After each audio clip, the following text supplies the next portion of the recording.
Good morning. Welcome to part 2 of the CARES Act ESSER application training. My name is Sharon Sanchez, and I'm the Director of the Grants and Recognitions Department in the fabulous Northside Independent School District. I am also proud to serve as your ACET President. On behalf of our Executive Council and the Texas Education Agency, welcome and thank you for being with us today. I hope that this session will provide you with valuable information to provide much needed services to your schools. I would also like to encourage you to get more involved in ACET by serving as a regional director, by serving as a facilitator at one of our sessions, as a presenter at a virtual conference these days, or an on-site conference when we return to normal. And just by following us on social media, we have a presence on Facebook, and we also have a presence on Twitter. So we encourage you to follow us and to learn and grow with us. And with that, I'm going to turn it over to Cory Green with the Texas Education Agency. And thank you again to all those in our ACET organization and the Texas Education Agency that made this training possible. Have a great learning session.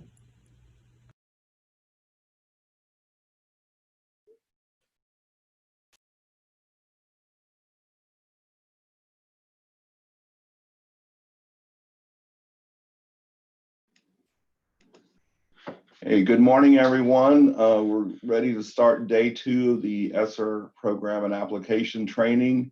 Do want you to take a minute and go over to slido.com and check in for today's session. You only have to answer the one question that is in the poll. Basically, you're just telling us whether you work for a school district, charter school, private school, TEA, ESE, so on. We have your registration through ACET's registration information. We're just checking in this morning to get an idea of how many people are actually attending the sessions. As I said yesterday, this is part of our agency's performance metrics, trying to improve technical assistance and make sure we get a broader connection and provide training to a higher number of districts than we did the year before. So if you would just check in on slido.com. The event code is ESSER ACET.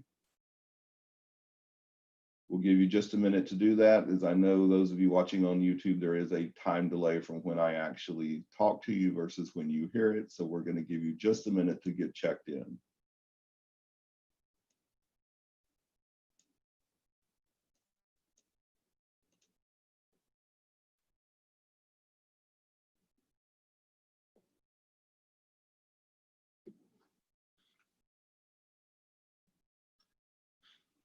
While you're checking in, I'm just going to give you a few notes for this morning.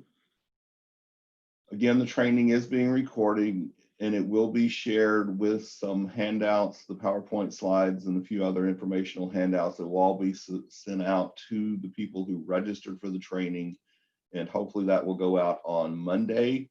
It does take just a day or two to get everything approved through the agency because this is related to the COVID pandemic. We have a process that everything has to go through for review and approval. So it will take just a day or two to get everything approved to go out. And then we will send this information out to you as long as you are registered and we have your email address. Again, today you're going to submit questions through the slido.com site, your event code ESSER ACET. And that way we will track the questions. On the Slido site, you will not see everyone else's questions. You will only see questions that you submit, and then you will see other questions as they are released publicly so that I can answer them. Just a note about the questions and comments being submitted yesterday. While I always value your opinion and we want to make things better, some of the comments and opinions that were shared in the question and answer box yesterday are not items that can be addressed by this staff, and therefore we're not going to show those questions and comments publicly or try to address them, because when you are commenting on things that are out of our control, I can't answer to that and I can't respond to it. So questions about the program, about the application, we will try to respond to as many of those as time allows. Some of the questions submitted yesterday are questions that have to go to the state funding staff. They are the other side of the house. So we did keep those questions, and we will send them over to the folks in state funding, try to get answers. A lot of these questions will appear in future updates to the CARES Act FAQ document that is on the coronavirus website. And those questions that are applicable to state funding, we will submit to them and try to post answers in the FAQ document. Just like yesterday, there are some poll questions scattered throughout the training. They are intentionally placed to gauge understanding, to check and see where you're at, and for various other activities, just to give us an idea as to the knowledge level and if we're being clear. We do ask you to participate in those polls, and we ask you to continue to submit your Q&A, your questions for the Q&A sessions. We will have a Q&A session at the end of each of the 3 topics today.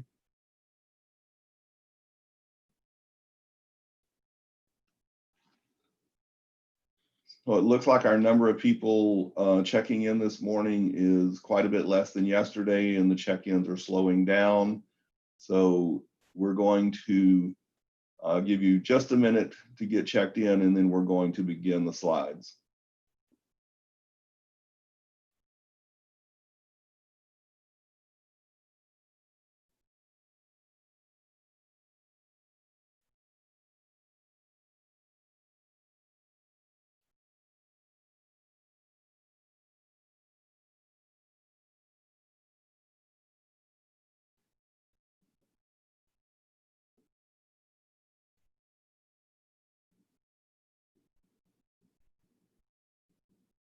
All right, we're going to begin.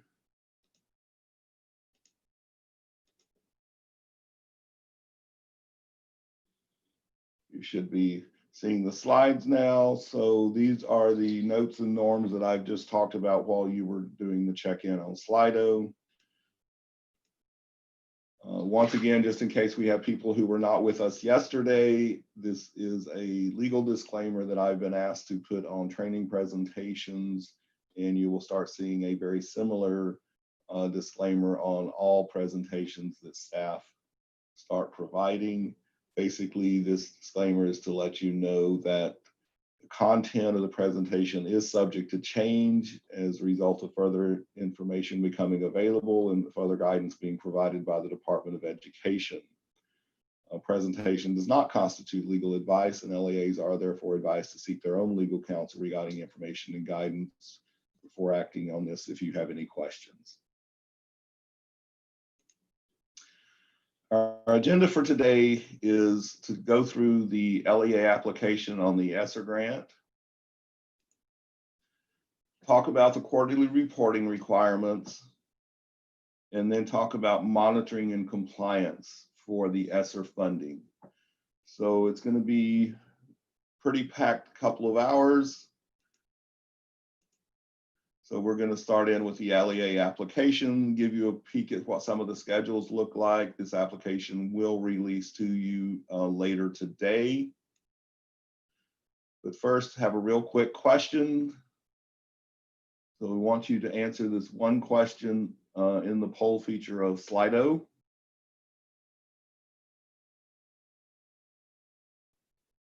And this is just an open-ended short narrative. Just give us a few words. What is your greatest concern about this ESSER grant application? And it allows you to enter 2 or 3 options.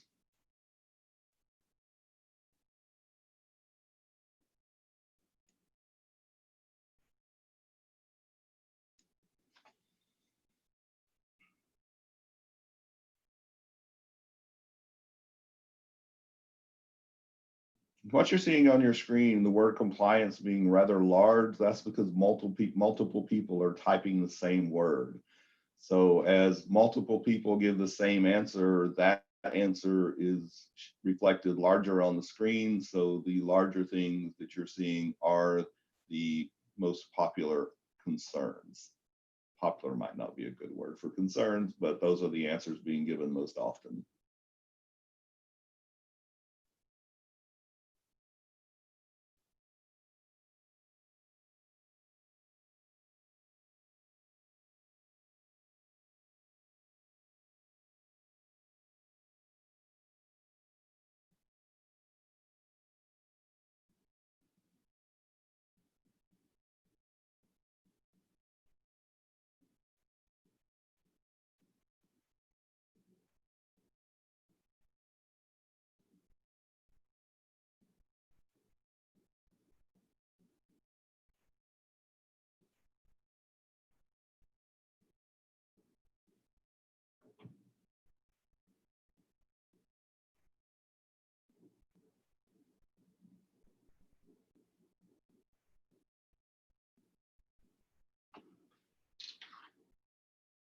Okay, compliance seems to definitely be the largest concern, followed most likely by time or timing issues, the complexity, the private school issues, and the general unknown. So hopefully those concerns are alleviated at least a little bit by the end of this training. So we're going to go back to the slides and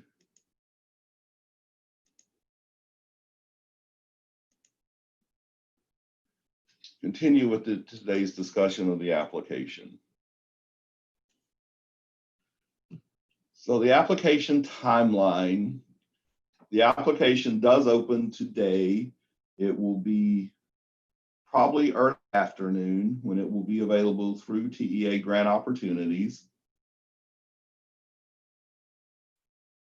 It will be a two-part application. This is a standard, what we call a paper application, although you are not submitting it by paper anymore. Part one is the PDF that is fillable forms. Part two is the Excel spreadsheet for the budget that you're accustomed to. And you will submit the application, including both parts, by email. Again, it becomes open this afternoon. It will close on August 24th. So the application window is from today to August 24th of 2020 when the application closes, because the funds that are not applied for will be reallocated in September. So that's the timeline we're working on. You have to submit your application by August 24th. Any funding that is not applied for will be reallocated out during September. So your key dates on the application, and this is your grant period. Pre-award is allowed starting March 13th, 2020. Your notice of grant award is effective on the date that both parts of the application are received. The end date on the NOGA will initially be September 30th of 2021. And then you have a 12-month carryover period under the Tidings Amendment where the funds are available till September 30th of 2022. So you get a little more period of availability than the 27 months that you're accustomed to on normal grants, but you basically have from costs incurred March 13th that you can reimburse for that are considered the pre-award cost, and then any cost moving forward from the date you submit your application. The funding ends September 30th of 2022, and then there will be the standard closeout period by the agency to determine how much money actually may lapse back to the federal government if LEAs don't spend all the money, which we do not expect you to leave money on the table. So we're going to do something a little bit different with this grant project. Christina Villarreal, the Director of Grants Administration, is going to talk through some slides talking about a new pilot project we're starting with preliminary NOGAs, starting with the ESSER grant. Good morning, Cory, can you hear me? Yes. All right. Good morning, everyone. As Cory was saying, with the ESSER grant that will launch today, if everything goes as planned, we will launch it today. This grant is a little bit different because we want to make sure that you do have access to the funds as soon as possible. Given the purpose of the funds, we know that it will be very helpful to you to be able to begin the project as soon as possible. So what we did was we came up with a plan to get that funding to you much quicker. What we're going to do is we are going to issue a preliminary NOGA by email within 10 business days of receipt of your application at TDA. This is different from what we've done in the past, especially with what, as Cory said, our paper applications, which now we do not have any paper applications. Now we deal with them solely through email and email submission. But this preliminary NOGA will release 20% of the funding, and it's going to come in the form of an email, and I have a sample email to show you that will go to the superintendent that is listed in ACET, or whoever the authorized official is, and it'll also go to the primary and secondary contacts that you list on page 1 of your application. It's not going to look like your standard NOGA, and that's why we wanted to spend a little bit of time today explaining to you what the process will be. Now, the good news is that because we've had to transition into paperless grants for those grants that do not end up in e-grants, many of our grants are in e-grants, like the larger grants, but when we have to develop grants in a much quicker time frame, we are required to develop paper grants. And because that process has had to go away due to us all working at home, we transitioned over to a completely paperless process, and that includes the NOGA process. And so what we used to do with our paper applications is mail the NOGA. Now that's all coming through email. And but the good news is that we're also working on a new feature in our system in expenditure reporting, where you would be able to view your own NOGA. So that would eliminate the necessity for us to mail or email you a NOGA, because you'd be able to view and print your own NOGA from the ER system. And that's great, because that means that it would be available to you anytime and to anyone who had access to ER. So for now, because we're not completely ready with that new system, you must maintain the email preliminary NOGA that we send to you as documentation that the 20% of the grant funds are available. So when you go into ER, you'll be able to see that you have access to the 20%. But if you need, you're going to need documentation that you have been granted that, and you can use the email for that. And then the LEA will receive the NOGA and access to 100% of its grant award after the application is negotiated and awarded. So the process that we're going to follow, we wanted to explain to you very clearly what that would be so that there's not any confusion, especially since this is a new process that we're trying out for the first time with the ESSER grant. The first thing is, when you submit your complete application, that has to include part 1, which is the program part of it, and the introductory first page is on a PDF format, and it's a fillable form.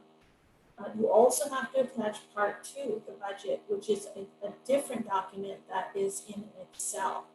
And so you have to make sure to attach both of those parts to the in the email that you send when you submit the application, or we will not consider it to be submitted.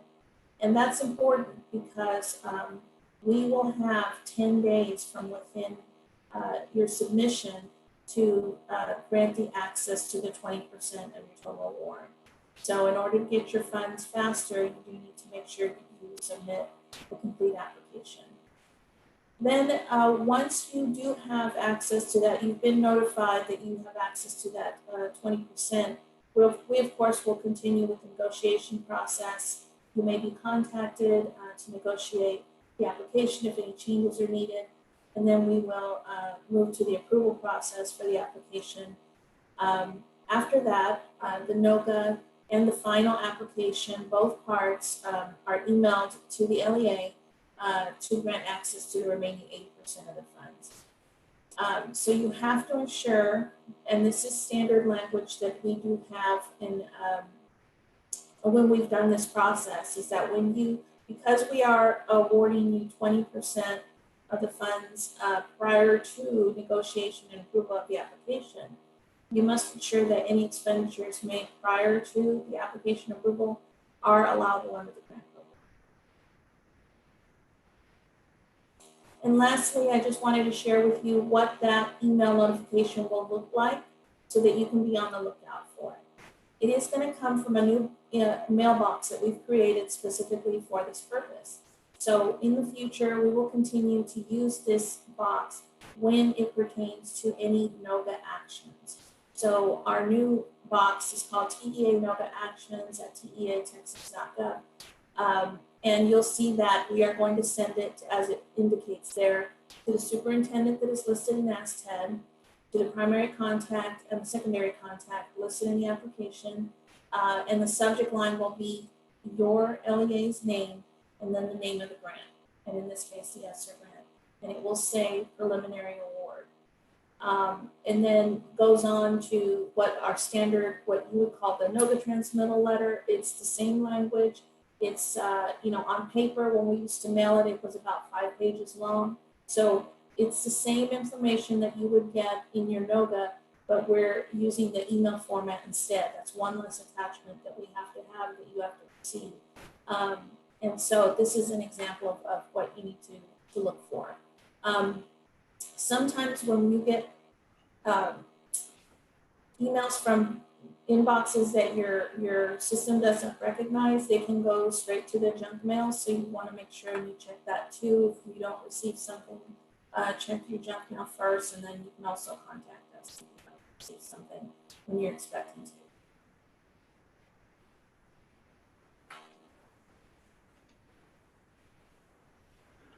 All right, James Conley, Director of the FFCR Division, is going to explain the allocation process to you briefly.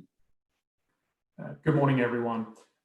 Yes, as Cory indicated, my division is responsible for calculating the grant allocations, including the ESSER grant. So thus far, we've calculated the allocations according to the statute and also an FAQ guide that USDE provided. In essence, the amount that you receive is of the ESSER allocation is the exact same proportion of the Title I Part A allocation that you received. I said that poorly there. So in essence, if you got 1% of the Title I Part A allocation in 2019, you would get 1% of the ESSER allocation. Obviously, the percentages, we're using multiple decimal places given the number of LEAs in the state. The reason why we've had to do planning and final allocations is that in that FAQ guide that USDE provided, there is also a technical appendix. And in that, it outlines that the exception to a LEA having to have received a allocation in 2019, 2020 from Title I Part A is new charter schools that open for 2020, 2021.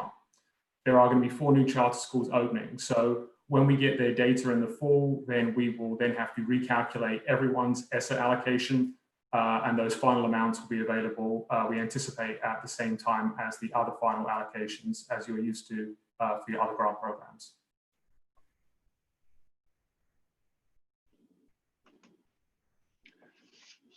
And on that reallocation of the entitlement amounts at final, we did hold back a very small amount to plan for this. So we are not expecting that LEA allocations would change very much. If any, we hope that we have calculated and held back enough of a reserve to be able to cover those new charter schools without impacting LEA amounts. So there are several specific requirements to the LEAs when you apply for the ESSER grant. These are not uncommon. They are pretty basic requirements that you have to agree to on all your federal grant funding. And so we're going to go through those, and these will align very closely to the assurances that are in the application. The first requirement being very specifically that you can only use ESSER funds for allowable uses as listed in the federal statute. So while you may have great flexibility and the allowability of activities is very broad under this grant, under the 12 items that are in statute, you do still have to ensure that whatever you're spending the ESSER grant for, or whatever you're going back and reimbursing the district for, is allowable, and that you can justify it as allowable under one of the 12 items in statute. You must also provide private nonprofit school equitable services as they're described in the program guidelines and in the TEA's program guidance. To the extent practicable, you are to continue to pay contractors and staff during times of closure. That's out of the ESSER statute. You must comply with reporting requirements. This grant does have additional reporting requirements that many of your other federal grants do not have, and we'll talk about them later this morning. You must comply with audits and monitoring, which we will also talk about in detail later this morning. There is a requirement of no lobbying this grant with federal funds. That's the same basic non-lobbying disclosure that you were required to submit on any federal grant program. This one specifically spells out that you must comply with GEPA assurances on file with TEA. You will remember about 3 years ago, maybe 4 years ago, we did update the GEPA general assurances with all districts and charter schools. So prior to that, it had been about 15 years since we had had an update to the GEPA assurances. So we did an update 3 or 4 years ago. That update is still on file, and that meets this third bullet. That meets the requirement for you complying with GEPA assurances and having them on file with TEA. Any new charter school that is open since we did that process, one of the first things we do the first time a new grantee receives a grant award is we collect these GEPA assurances. So TEA, if you have ever applied for a federal grant in the past 4 years, we should have this GEPA assurances on file already. Like all federal grant programs, you're also required to address any barriers that prevent equitable access and participation in the program. And you will see the streamlined equitable access schedule in the programmatic pages of the application that I'll go over in just a minute. You're required to comply with federal regulations under Edgar, OMB, Uniform Grant Guidelines, and FERPA. You're also required to comply with statutory and TEA provisions, assurances, and program guidelines, and that you collect and report performance data as required. To date, there has not been any detail provided on any performance type information that is going to be collected or required for this program, but USDE did leave the assurance in the application requirements. But it is likely whatever performance data they might ask for, it is likely we would have access to that at the state level already. So you have to sign off on the assurance that you will collect and provide whatever performance data is requested by the federal agency, but chances are TEA would already have it. You may not have to provide anything additional. So looking at the ESSER grant application, part 1 is the fillable PDF form. It contains provisions, assurances, the programmatic pages, the equitable access and participation schedule, and the private nonprofit equitable services calculation schedule. Part 2 is the fillable Excel budget schedules. If you have done any type of grant with us in the last year or two that is not in e-grants, you have seen these Excel budget schedules. It's the same budget schedules, only very minor modifications to them. We're not talking and going into detail in the budget schedule today in the training. If you have questions about filling out the Excel budget schedules, feel free to contact your Regional Education Service Center. Their federal grant staff deal with these schedules all the time and can assist you there. Or you can contact our Grants Administration Division and you'll get their contact information at the end of the presentation.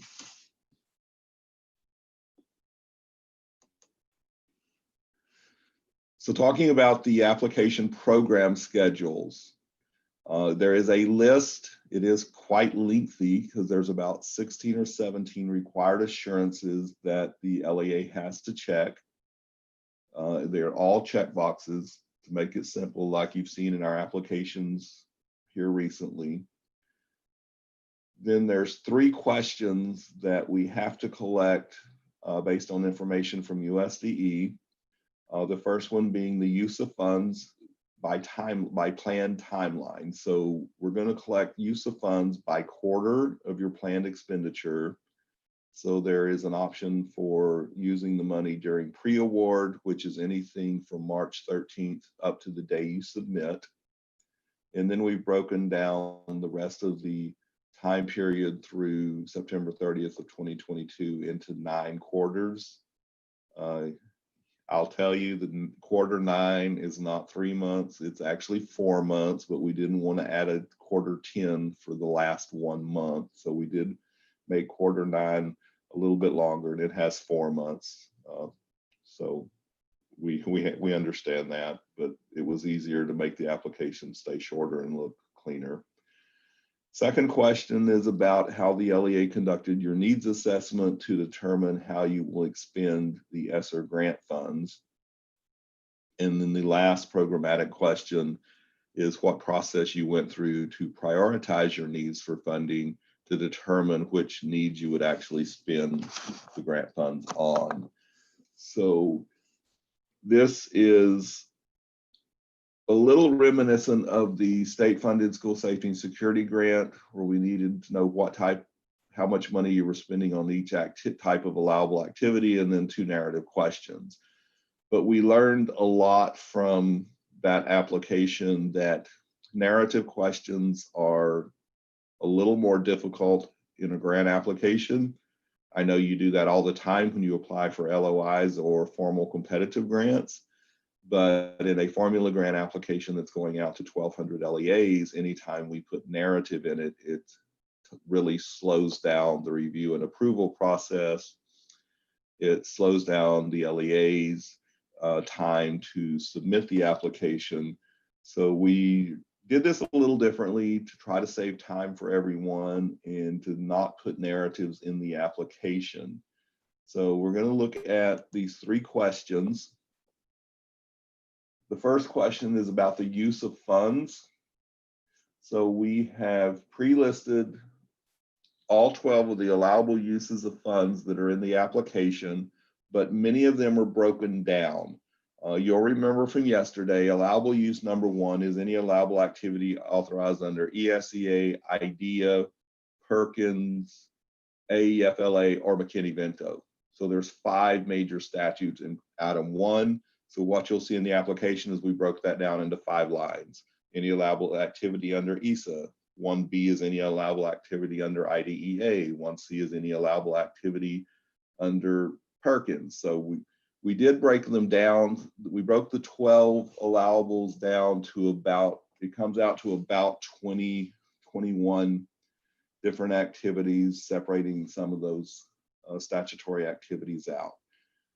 You're going to see on the screen, I just gave you the example of question 1A. So if you're going to be expending funds for a particular activity, you're going to enter an X in one or both of the first 2 columns on the left. So if you're spending money at the LEA for that activity, you mark the LEA activity column. If any of the private schools you are providing equitable services to fall into that category, you mark the second column for P&P activity. So if you mark either one of those boxes, you go across the line to the right-hand column and you tell us the timeline for implementation. So if you marked on line 1A, either LEA activity or P&P activity, you go across to the right-hand column and you tell us whether it was pre-award, meaning before you submitted the application, or what quarter. And the quarters are defined for you right above the chart. So you'll see pre-award goes from March 13th basically through May 31. Quarter one starts June 1 through August 31, and so on. So by those defined time periods, you will tell us when you planned that activity, when you plan to expend the money on that activity. Now, there's got to be at least one quarter in the timeline checked if you check that line for LEA or P&P activity. You can check multiple quarters. For example, if you're going to pay staff salary allowable under ESEA at the LEA level, you would mark the LEA activity column. If you're going to go back and you're going to pull 2 months of April and May that you're going to pay that salary, reimburse for that salary, you mark pre-award. If you're going to start paying that salary when school starts in August and pay for 3 months, you would mark quarter one, because quarter one goes through August, and then you would mark quarter two for September and October. So on the timeline, you may have one option marked, or you may have multiple options marked. So we've already been asked, so you use this funding for technology, and you purchase the technology in quarter one, but it will be used for the entire 2-year grant period. You mark when you're going to actually expend the funds. So you're expending the funds in quarter one, so you only mark quarter one, but the technology will be used for the next 2 years, but you don't mark those quarters because you're only expending the money in quarter one.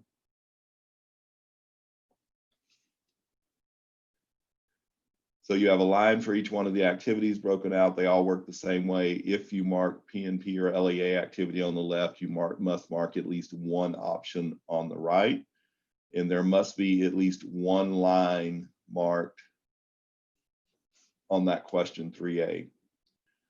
The second question is about your process that you follow to determine the needs of the LEA caused by the pandemic. And these are needs that are not going to be reimbursed by FEMA, Child Nutrition Program, the Child Care Development Block Grant. So these are the needs you're going to use the ESSER funds on. So you're going to select the types of needs assessment activity that the LEA followed to identify your process of how you identify needs.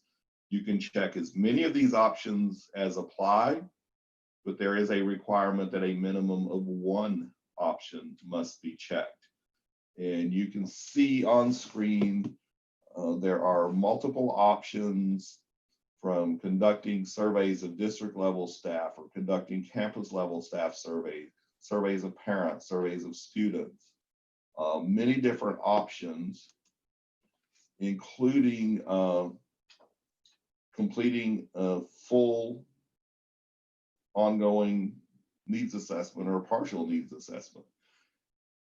If you don't see an option in these pre-printed checkboxes that works for you, for the process your LEA followed, go to the last option. An LEA completed a different needs assessment process not described above. You are required to check at least one thing on this question.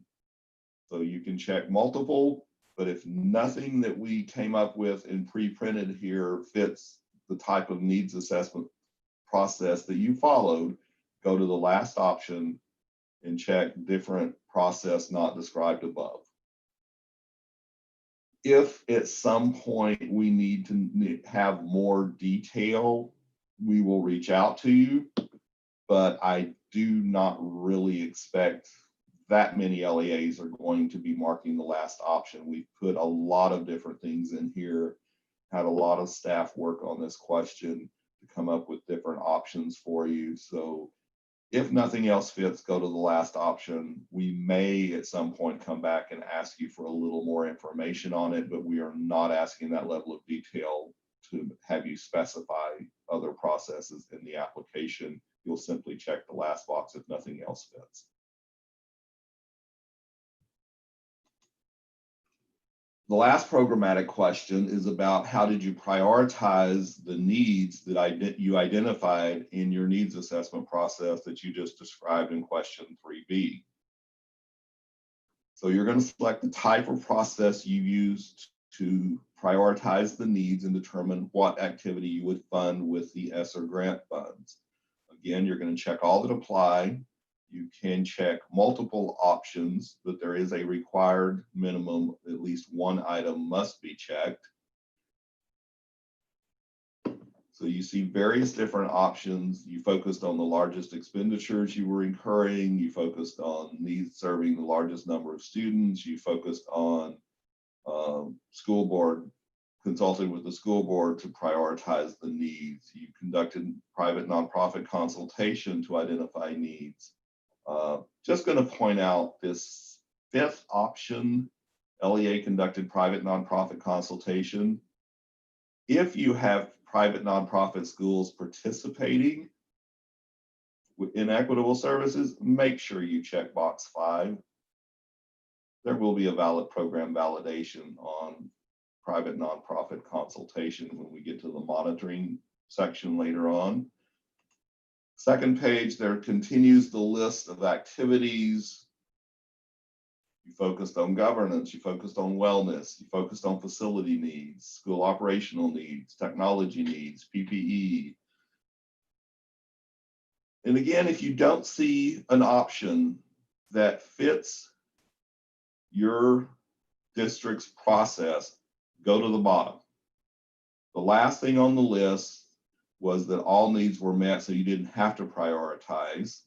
You may have that option. Or second to the last option, that you prioritize needs using a different process that's not listed above. Very similar to question 3B, nothing fits, you can mark another process not listed above.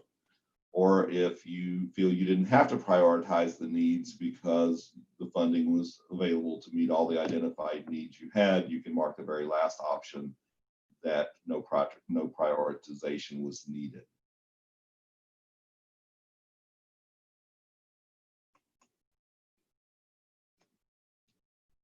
Question 4 in the program schedule is the required equitable access and participation schedule. You're going to check the appropriate box to indicate whether you had any barriers existing to equitable access and participation for any of the groups that were intended to receive services by the grant. If you check the first box, the applicant assures no barriers exist to equitable access and participation, you're then done with this section. If you check the second box, Cory, yes. we don't see your slides advancing right now. We are still on the needs assessment checkbox. Okay.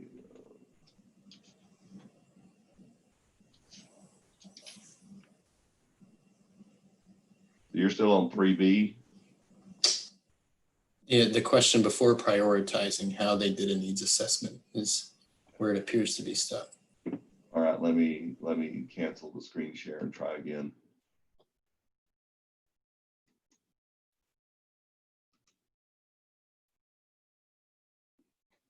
Okay, are you seeing question 3B on the slides? No, no change.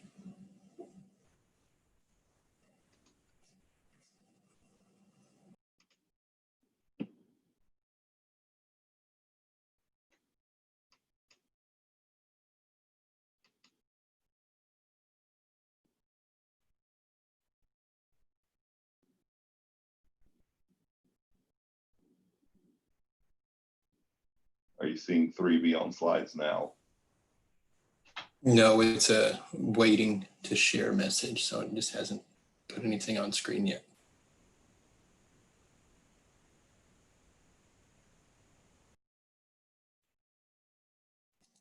Okay, you're now Now seeing in 3B. 3B. Yes. Okay, so you saw that a while ago. Next Advanced. slide is the remaining part of the questions on 3B. Are you now seeing 3C LEA prioritized needs? All right. Sorry about that. Don't know what's going on with my system today.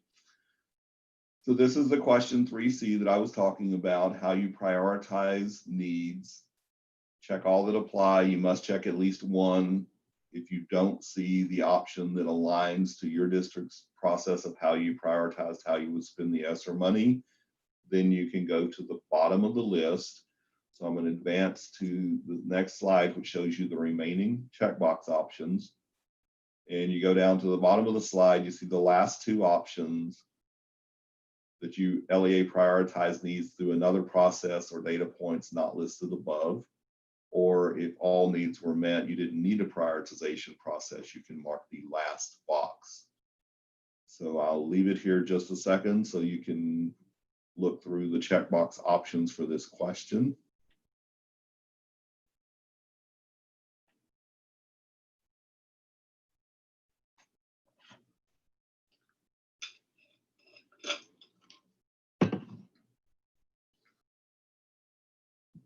Okay, now we're going to move on.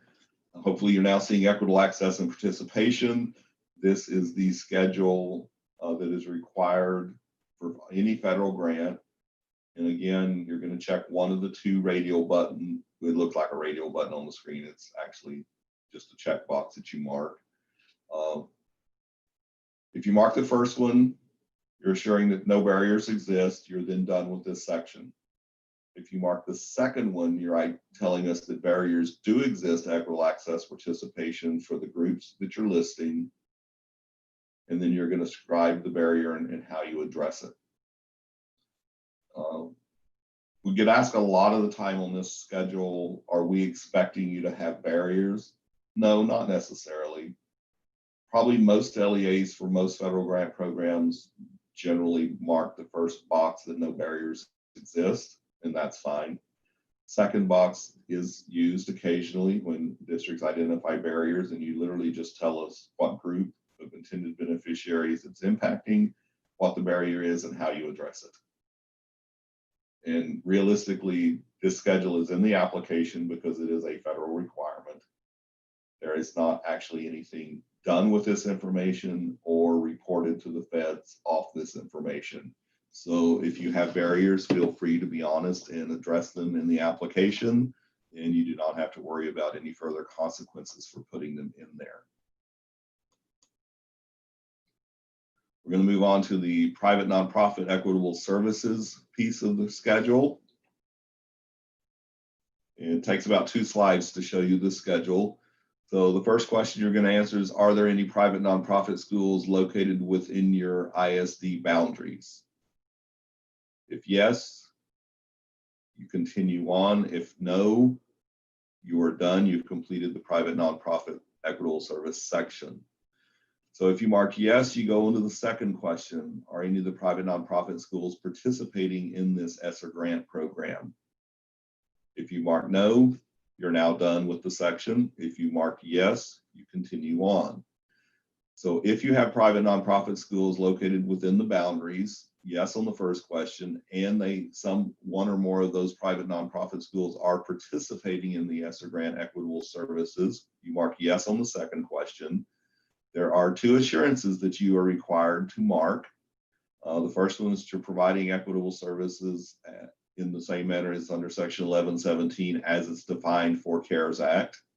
And the second one is that you are assuring that the ESSER affirmation of consultation will be provided to the private school ombudsman in the manner and timeline requested. And you heard yesterday that due date is planned for September 30th of 2020. So you have private schools in the boundaries, you have private nonprofits in the boundaries and participating, you mark the 2 assurances, and then you go down to section 5B, which is the equitable services calculation. This in the application is exactly the same as what we showed you yesterday morning. Total number of students enrolled in the LEA at age 5 to 17. So that's your total enrollment age 5 to 17 in the district. total student enrollment age 5 to 17 in all the participating private nonprofit schools that are within your boundaries. You add those two together. Line 3 is the total enrollment of the district and participating private nonprofits. Your current year allocation for the ESSER grant is put on line 4. And then line 5, you calculate your per pupil. You divide line 4, the allocation, by line 3, the total enrollment age 5 to 17, and that gives you your per pupil allocation. Just a little reminder, because this is a PDF form, it does not calculate for you. You have to do your math, and that's why the instructions are in the parentheses at the end of each item. You have to do the math calculation and then enter your private school reservation for ESSER, which is taking line 2, the private school enrollment, multiplying it by line 5, the per pupil, and the bottom line here is your actual reservation for participating private nonprofit school equitable services. And that's the end of the private school section on the application.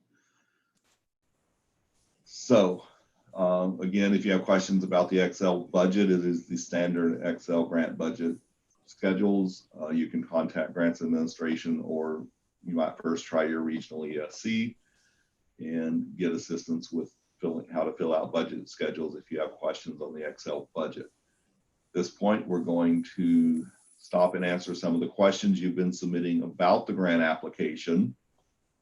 Cory, Yes. we have a number of questions queued up, but since you just did the PMP section 1, we're getting a lot of, if you could address it now. Charter school applicants do not fill out the PMP section, correct? That is correct. Charter schools do not have a private school requirement, and that is because your charter school does not have physical boundaries. And with not having physical boundaries, there is no requirement for charter schools to provide equitable services to a private school within those boundaries, because there are no boundaries. Charter schools, you have districts that you are approved to enroll students from, but that is not a physical boundary. So private nonprofit school equitable service requirements only apply to school districts with boundaries that do not apply to charter schools. The other question we're getting a lot is about registration for Tuesday's private school training, where Lenitra is going to go into detail specifically about equitable services under ESSER. That link, it has been placed in Slido for you, so that if you have not received any of the information we've sent out on the registration link for Tuesday's training, that link is in Slido and available to you there. So we're going to jump over to questions.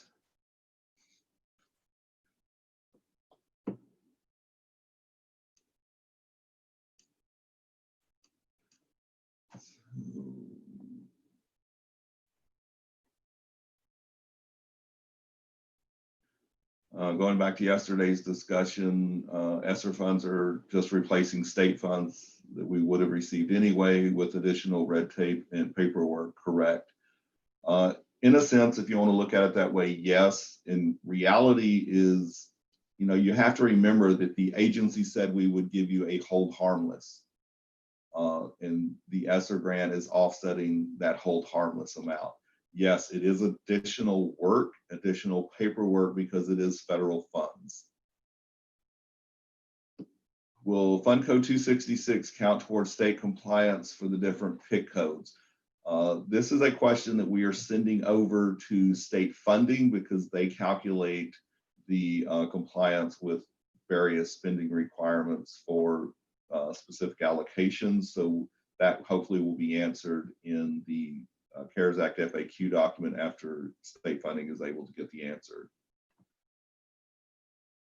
Are there repercussions if we expense activities outside of the quarters that we put in the application? Can we check all quarters on the safe side?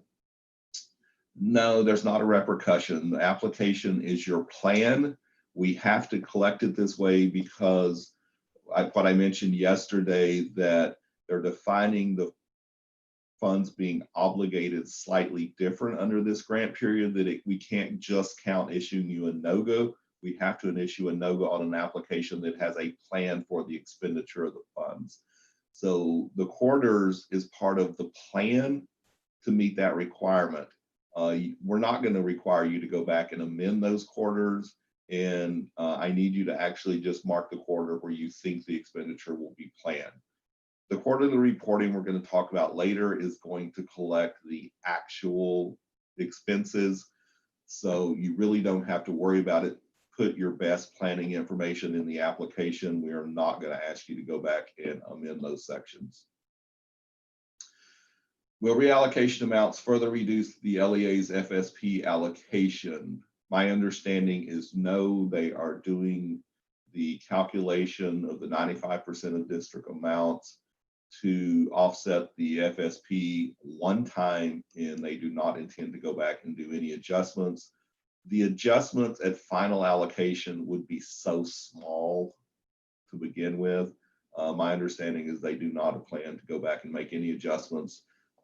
Just like if, say 100 LEAs choose not to apply for the funds and we reallocate those funds, they said they do not plan to go back and make any adjustment at reallocation either.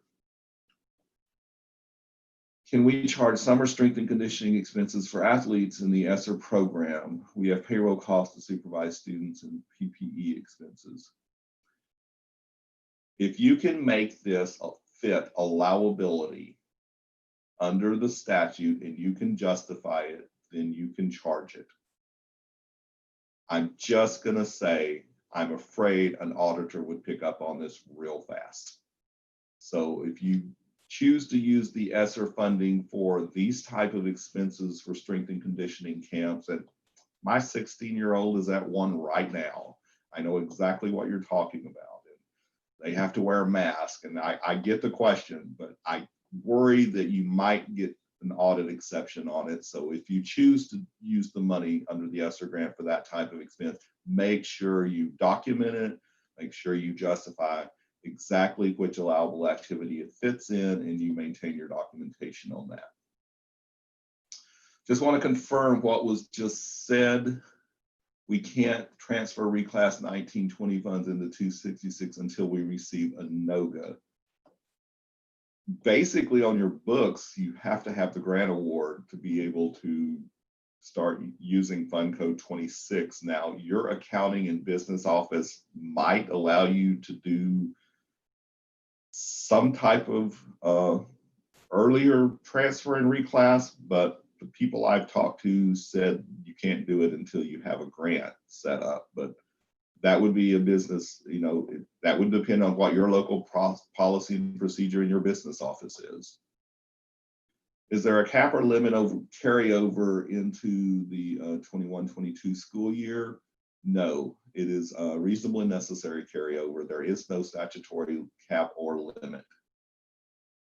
Where is the application located? It will be available on TEA grant opportunities after lunch today.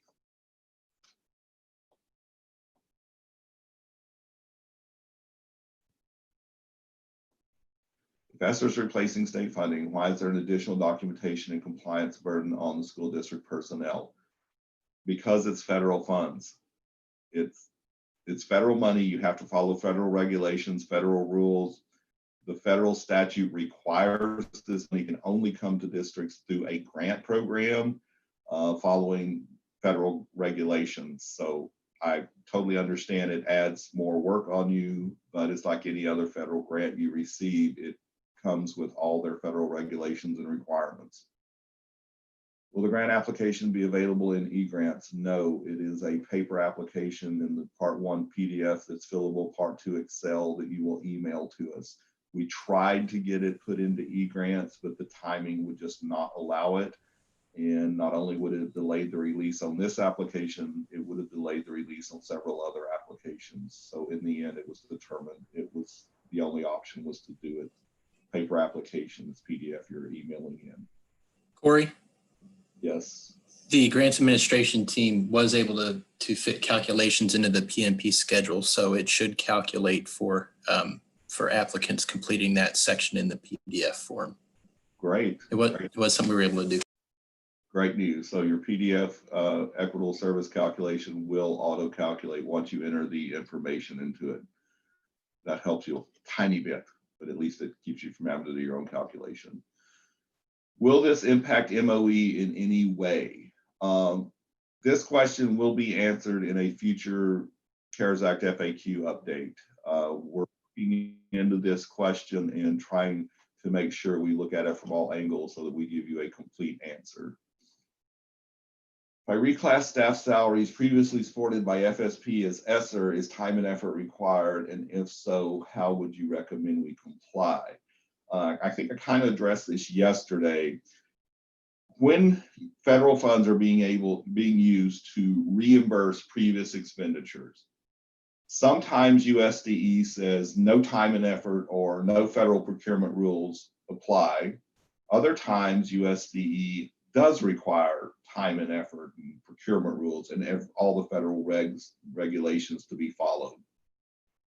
Last time we had stimulus money in 2009-10 timeframe under ARA, they gave us the flexibility that if you were reimbursing payroll, you did not have to do time and effort.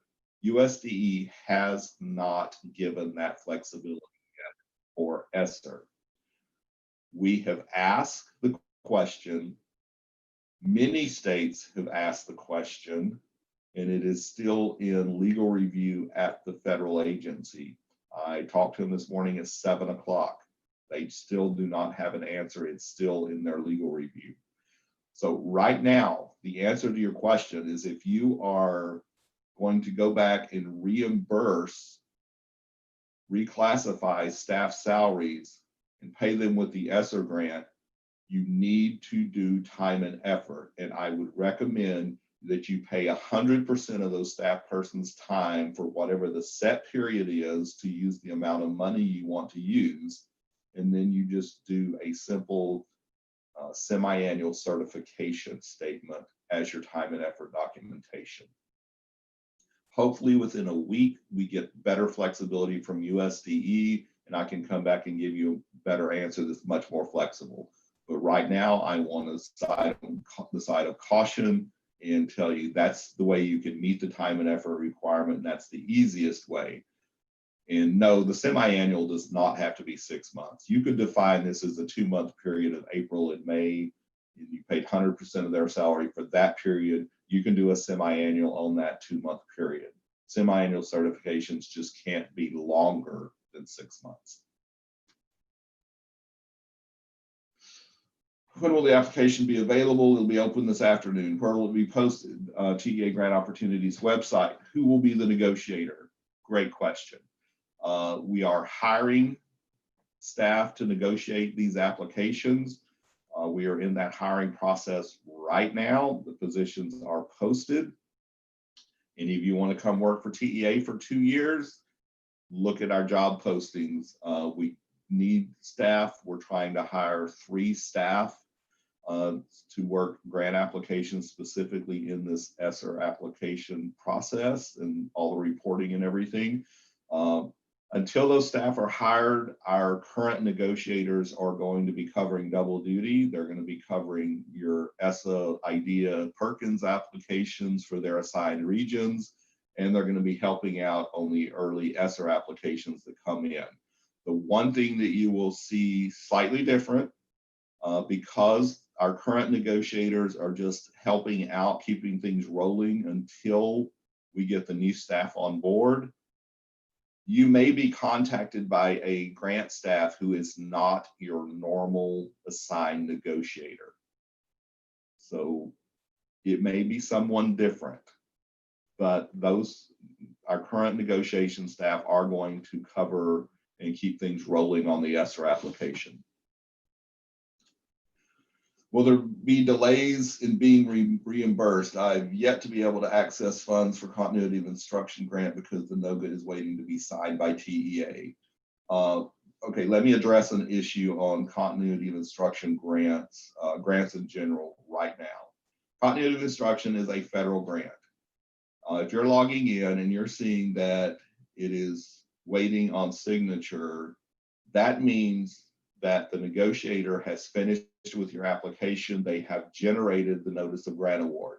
They have to put that notice of grant award on hold until it processes through the approval process. And that's why you're seeing that statement. If you're logging in and you're seeing a statement that says NOGA pending TA approval or something. It is a process.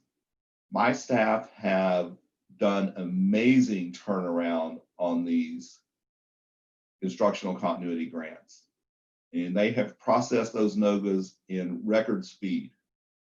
And when it leaves them, it has to go through by Edgar, by internal control processes. It has to go through levels of review and approval, including instructional continuity has to come all the way to my office and I have to approve it.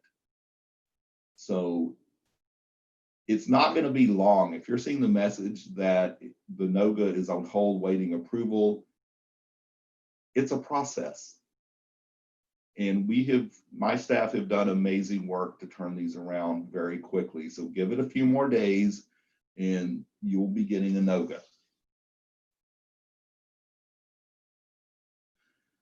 Well, external auditors include this grant in their single audit as a major program if we expend the cutoff amount by the end of our fiscal year.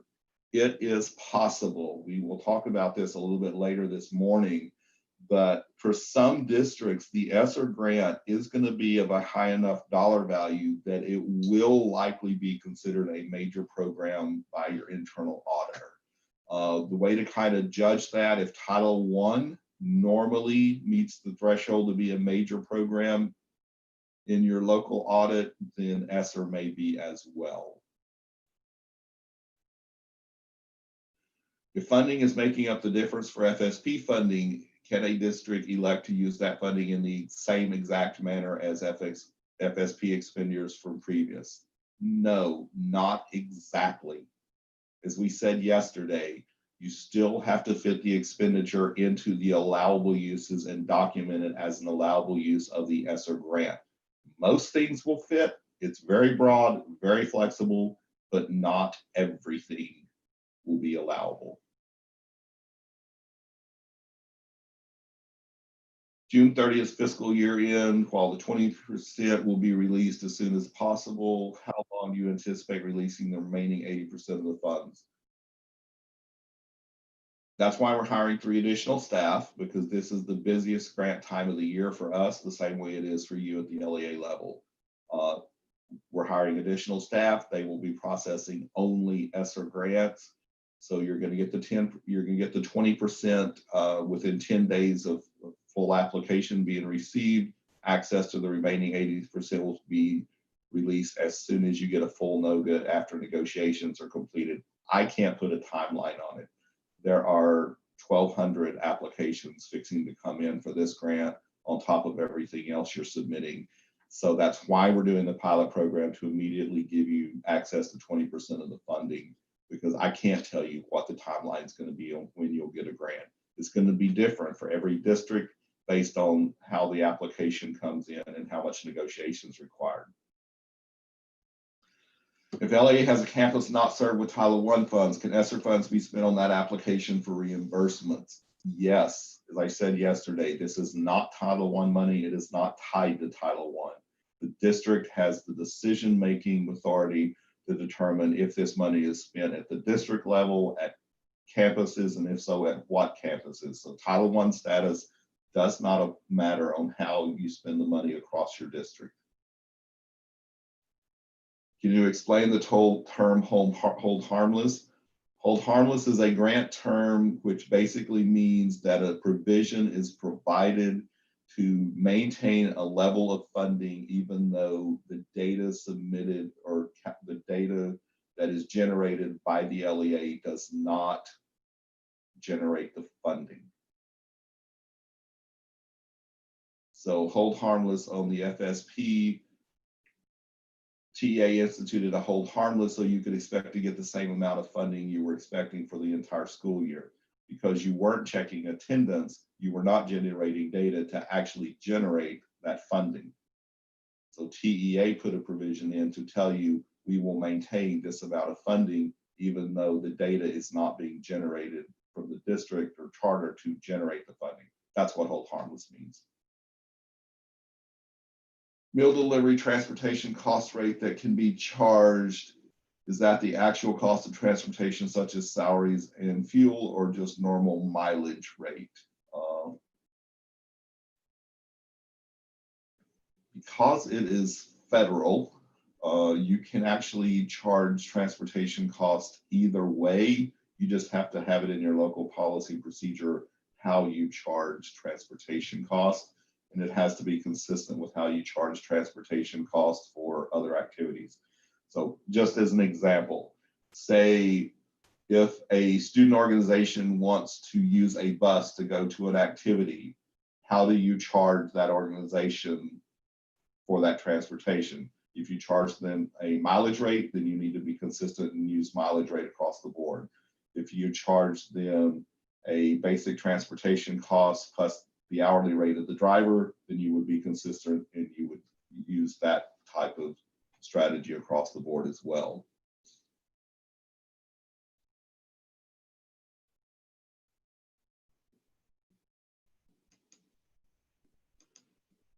When you get access to the initial 20%, do you have to give a portion of that to the participating private nonprofits? Yes. When you get a NOGA and you start implementing services, you have to start implementing equitable services at the same time in the same amount. So whatever percent of the allocation is for equitable services, you would designate that percent of the initial 20% funding that is released to start those equitable services.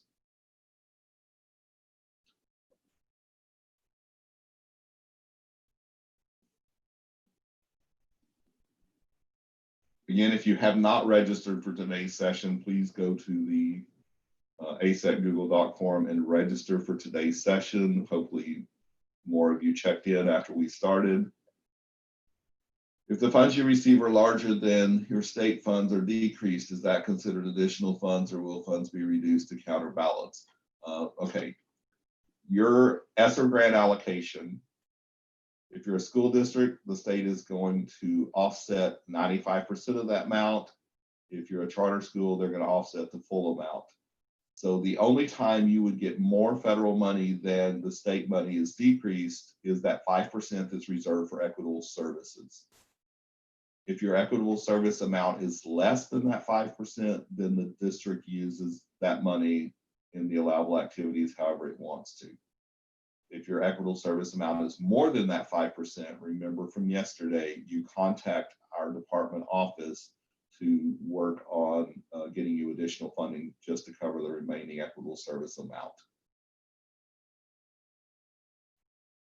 What if we do a lot of the quarters in the beginning? Will it be okay to have quarters where we don't expect to have any activity? Yes, it's a plan. Just tell us what quarters you plan to expend the funding in. We actually expect a lot of the activity will be in pre-award in the first couple of quarters. That's fine.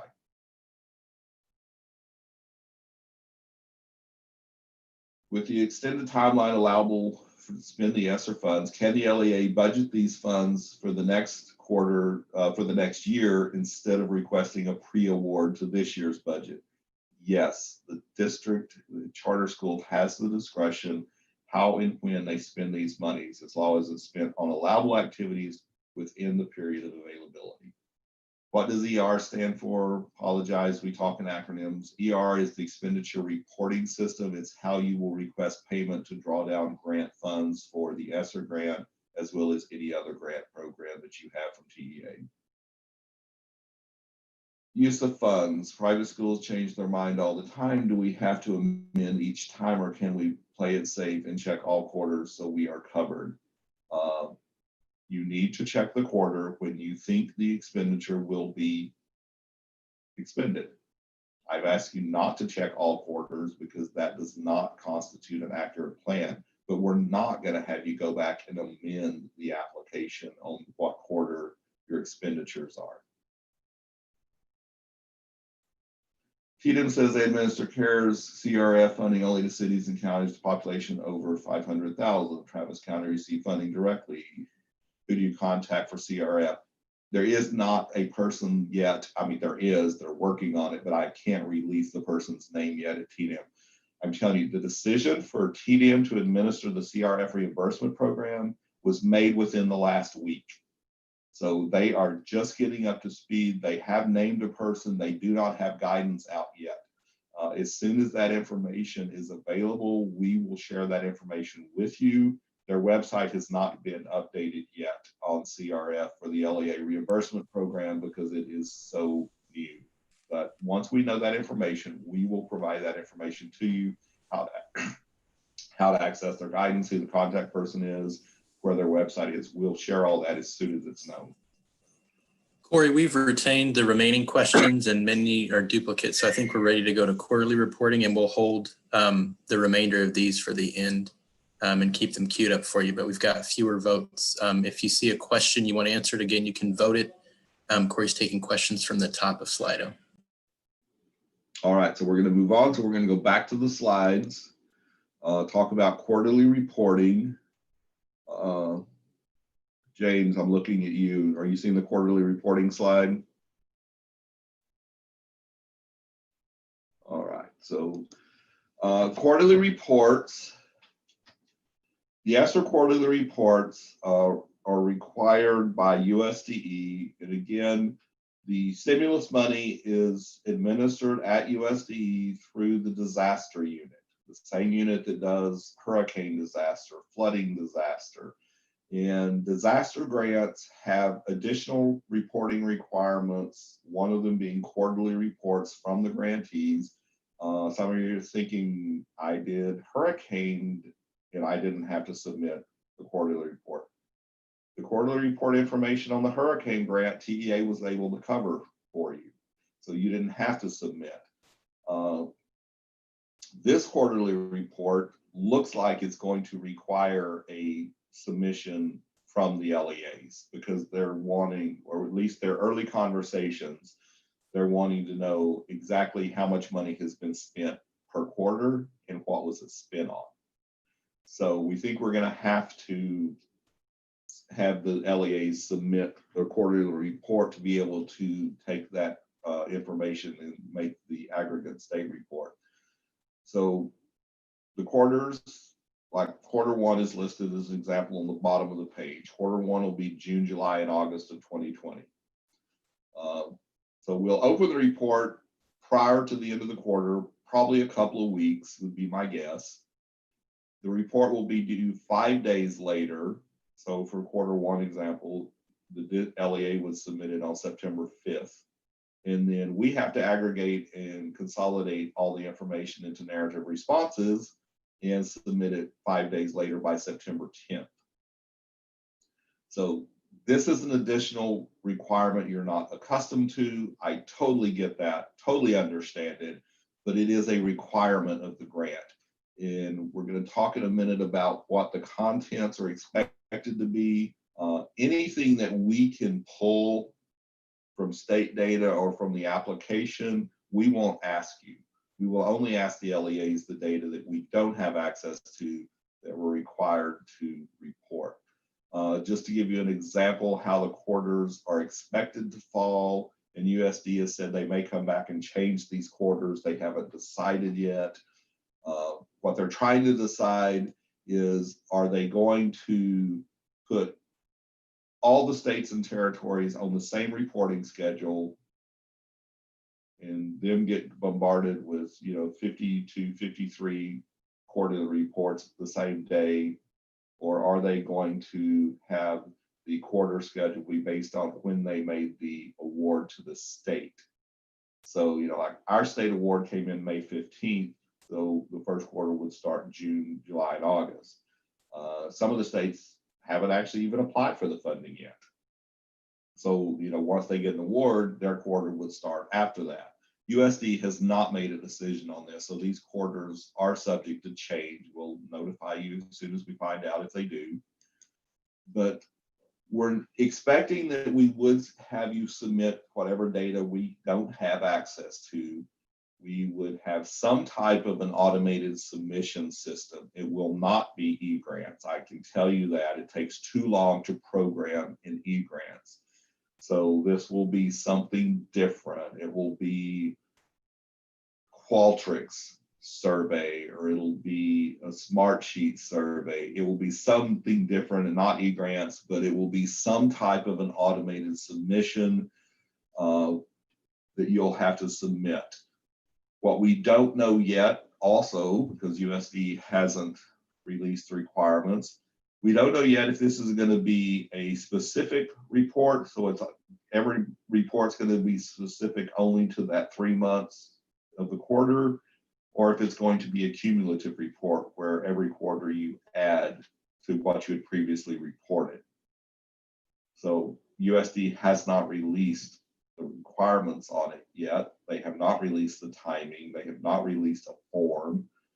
Basically, we have absolutely no guidance from USD on the reporting yet.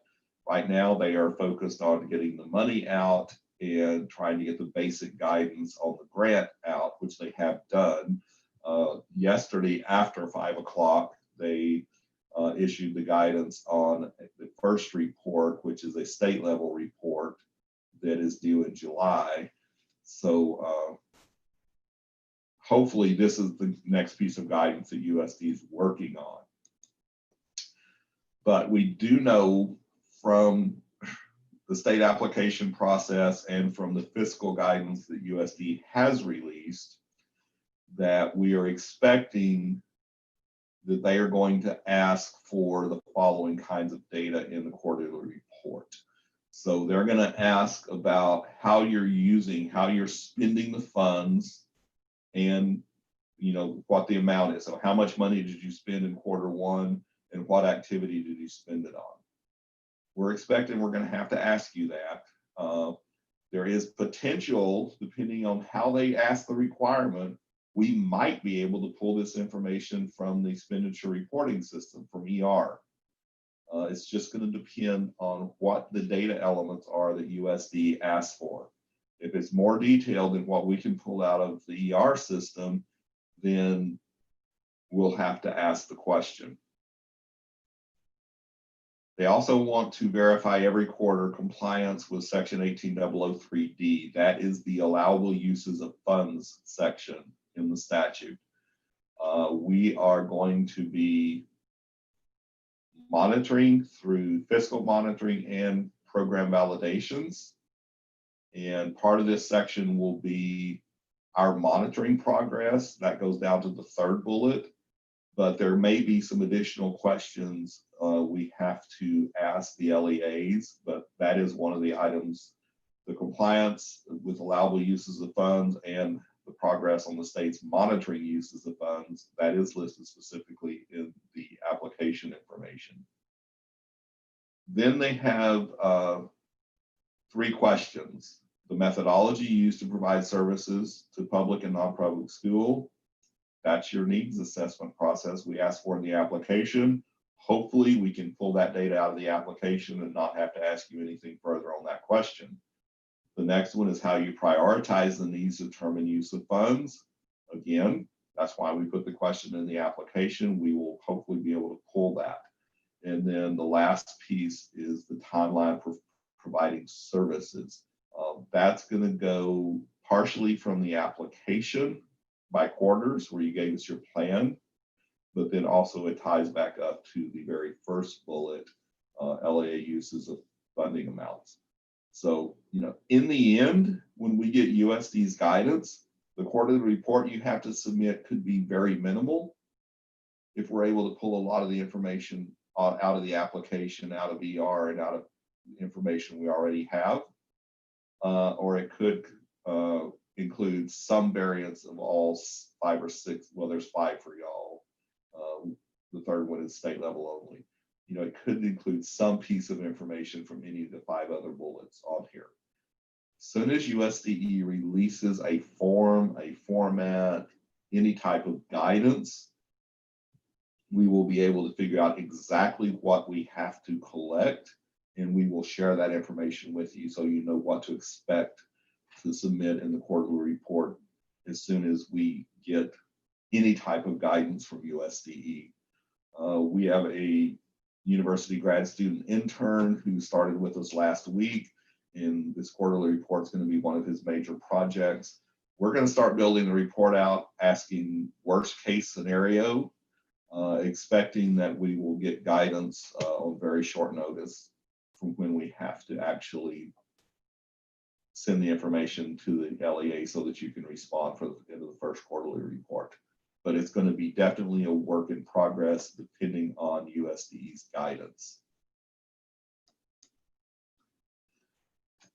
So I've already been asked, what's the consequence if we choose not to submit quarterly reports? Well, this is standard non-compliance with any federal grant. You can have your risk level elevated, and next year's risk assessment with FFM shows a higher risk level, puts you at a elevated potential for receiving some type of desk review. If you continually choose not to submit quarterly reports, you can have your funding withheld until the report's received. After we do some outreach back and forth, that's kind of the common condition that's placed on the grant awards. We would have to withhold funding until the report would be received. And then for egregious acts of non-compliance, there's always the option that TEA has other allowable conditions and enforcements available to it. Most likely, what I expect, people won't meet the deadline, we'll reach out, we'll work with you, and we'll get your report submitted, of which then there's not really any consequence. These type of consequences are going to impact an LEA only if there is continuous non-compliance and not any attempt to become compliant with the requirement.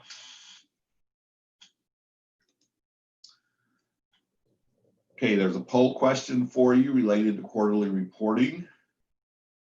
So you go to slido.com, flip over to the poll section. Matt, have we updated it? Because I'm seeing the last one. There it is. It's live. We're just filtering many questions. Okay, there's your question. What is the greatest barrier you think that your LEA would have in submitting quarterly reports? Once you choose an option and hit send, you can see how people are voting. And again, we do these questions like this one in particular will tell us what your biggest concern is, and we will try to address those concerns when we develop the quarterly reporting process to the extent we can, once we receive the information from USDE as to what their expectation is going to be, what the data elements in this application will be. So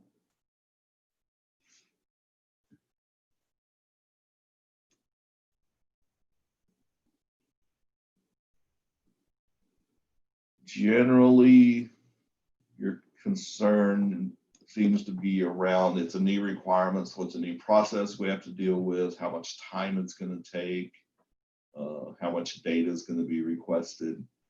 I really wish I could tell you exactly what this report was going to look like so you knew going into it exactly what to keep and could build your system to make this easier for you. Until USDE tells us what the data elements are, there's just no way of knowing.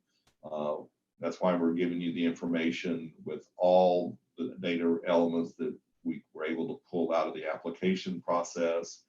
And again, anything that TEA has access to, either through the grant application, through the ER system, or anything, we will provide that information statewide. We will not come back and ask you any detailed information if we already have that data. But I do expect there will be some things that we do have to reach out every quarter to ask. All right, new requirement, new process, and the time involved seems to be the biggest concern. So that helps, so we'll know what to look at whenever we're building the report once we get information from USDE. So with that, we're going to go back to the slides, and it's time for questions on the reporting requirement. So I'm going to flip back to your questions you submitted.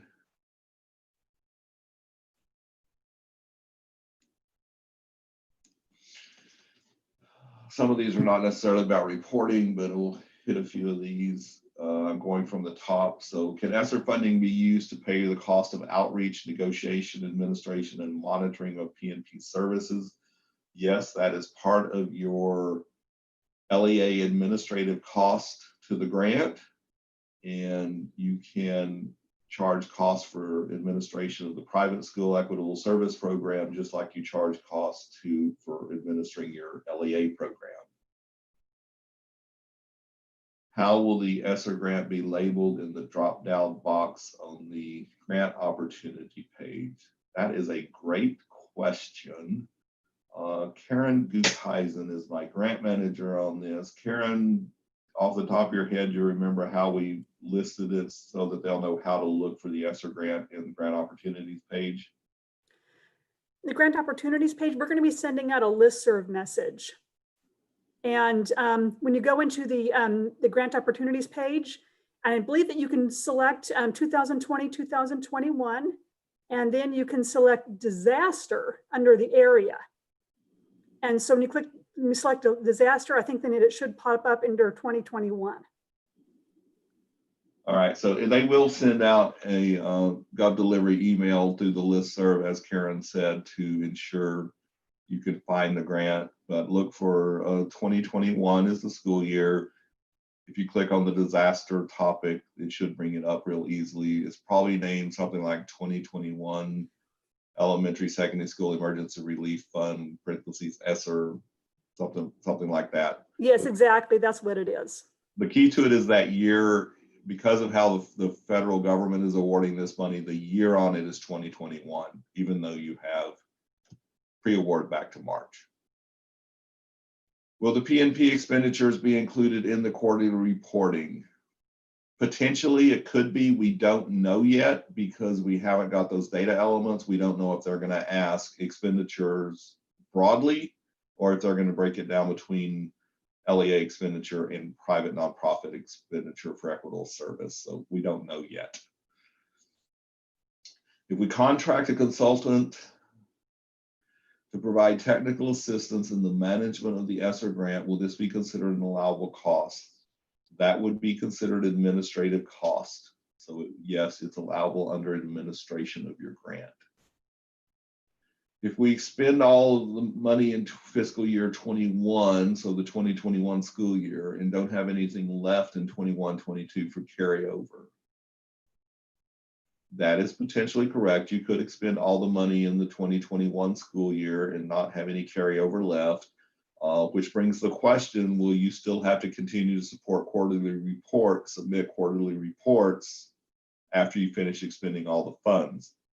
And again, we don't know yet because we don't know what the data elements and what the format's going to be from USDE. But yes, it's very likely you could expend all your money and be finished with the grant during the 21 fiscal year and not use the carryover period for the last 12 months. If the LEA sent a survey to the PNPs and asked them to prioritize needs within the survey, can the LEA submit the ESSER application before consultation? No, you must provide consultation with private schools before submitting the application. If you did the needs survey, you've already done a lot of the consultation discussion perhaps, but there are still other things required in consultation that have to occur before you submit. My understanding is this will replace 1920 state funding, so I must have all the funds in 1920 and not spread the funds over 9 quarters. The question mark, no, you are correct. The reduction in state funding, and it will be in the current school year, but the grant period on this funding is March 13th through September 30th of 2022, and you can expend the grant funds anywhere within the life of that grant period. I know it's confusing because we're offsetting a state FSP amount in a certain year, but the thing you have to remember is this is a federal grant. It comes through the grant process. It has a period of availability, and you have to expend the ESSER money as a grant. And it has a longer life than when the offset is taken to the FSP. Can you spend the entire grant at once on technology, and do you still have to do the quarterly report? You could theoretically spend the entire grant on technology as an allowable use. The continuous quarterly reporting, we don't know yet. We're hoping that once you expend, you can mark it as a final quarterly report and not have to do anything further. We just don't know yet because we don't have USD's guidelines.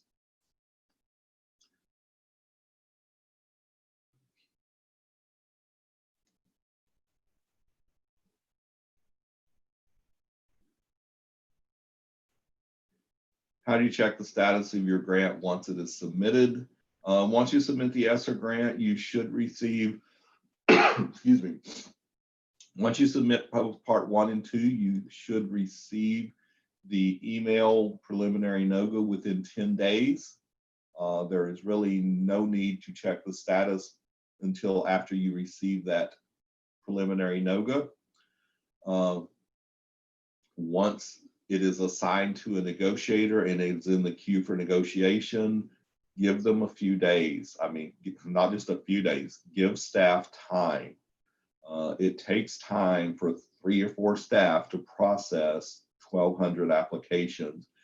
If you think it's taking too long and you've given us a reasonable amount of time, you would be able to contact the negotiator that your application is assigned to find out your status. But please give staff a chance to get the work done. Don't start asking them on day 5 and ask every 2 days or anything like that.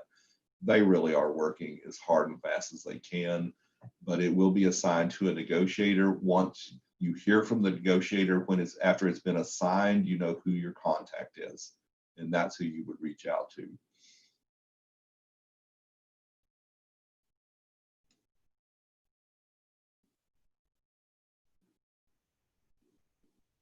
Will districts be responsible for the private nonprofit comprehensive needs assessment? There is not a specific needs assessment requirement of the private nonprofit schools for equitable services.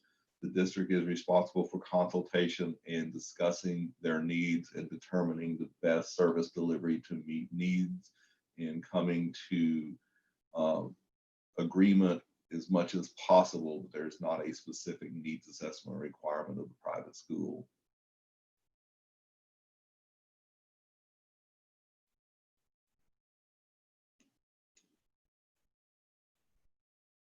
Can we use ESSER funds to pay salaries of campus administrators in the 2021 school year? The salaries are normative budget out of General Fund 199.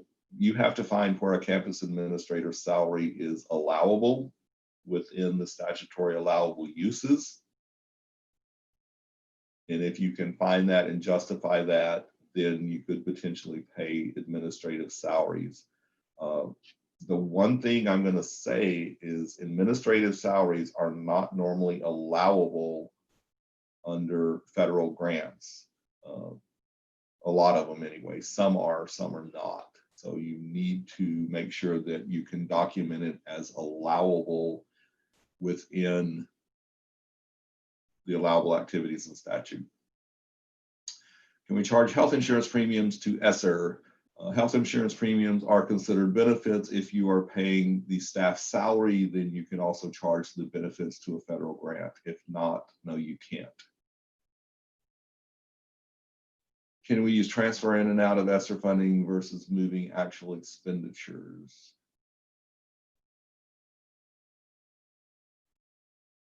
I don't want to answer that because the way it's written, that question can be interpreted multiple ways. So if this is your question, feel free to email me this question so that I can find out exactly what you're meaning, because that's one of those questions I can answer it the way I'm interpreting it, but 10 districts out there may interpret it different and take an answer that might cause them a problem later on. So email me the detail on that and I'll be happy to answer it.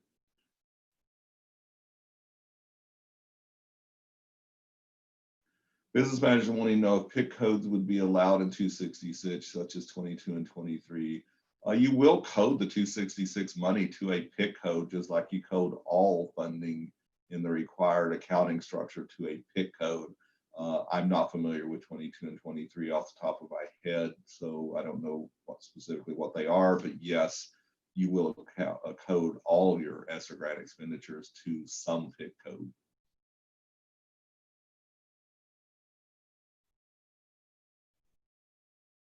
You have a June 30th fiscal year, need to ensure under GASB that you'll receive funding within 60 days to book ESSER as receivable. When will the funds flow? I can't tell you when funds are going to flow for your district. It's going to depend on when you submit, what order you come in.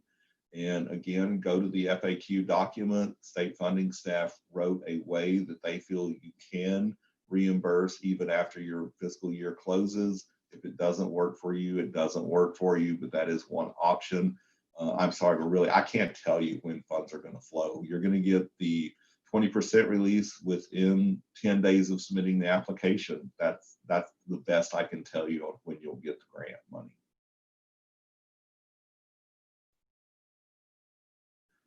What does initial comprehensive needs assessment mean? Is that a new CNA? Yes, it's a new CNA process that you initiate.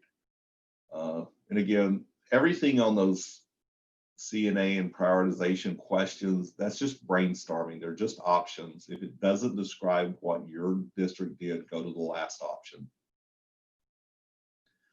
Quarterly reports. If funds are all spent prior to the rest of the quarters, does the LEA have to do the rest of the report funding, rest of the reporting quarters once the funds are used up? Again, I kind of answered this. We hope not, but until we get the detailed data elements from USD, I can't answer that.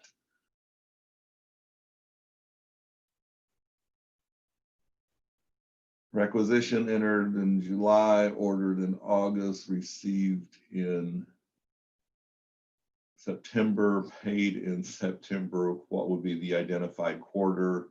You're going to mark the quarter when you expended the money. So expended would be paid, or you can say you do it by when you obligated the money. There's going to be a little bit of variance between districts on this, and I know it. The quarter is when you made the expense. Some of you are going to mark it when you obligated it. Some are going to mark it when you paid it. So I'm just going to tell you, be consistent all the way through. If you're going to mark quarters on the obligation, because that's the easier point in your data records to track, just be consistent and do it on obligation all the way through. If you're going to mark it on when the expense was paid, because that's easier to track, just be consistent. I know we're going to get a variety of both those answers in the reports.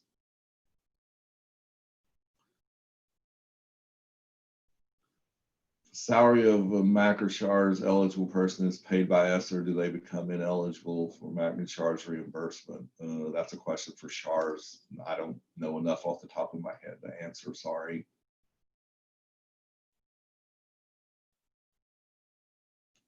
Will state funding reduction be consistent with the quarters we check? No, the state funding offset is going to be taken in September.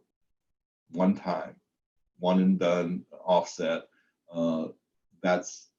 The state funding offset does not have any impact on your grant application or how you spend the money.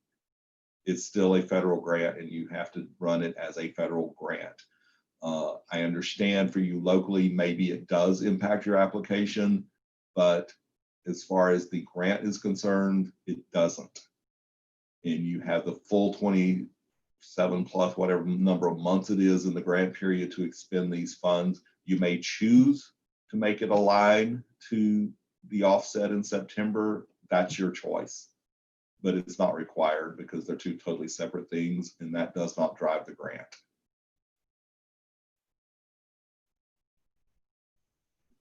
Based on my previous remark, anyone you pay with ESSER needs a semi-annual certification. Please clarify. At this point, yes, you have to do some type of time and effort documentation for any salary you pay under ESSER. A week from now, we may get a better answer that is much more flexible that changes that. But until USDE says we can be flexible, I'm kind of erring on the side of caution. And yes, you have to have time and effort documentation. The easiest is to pay 100% of the funding for that person and do a semi-annual.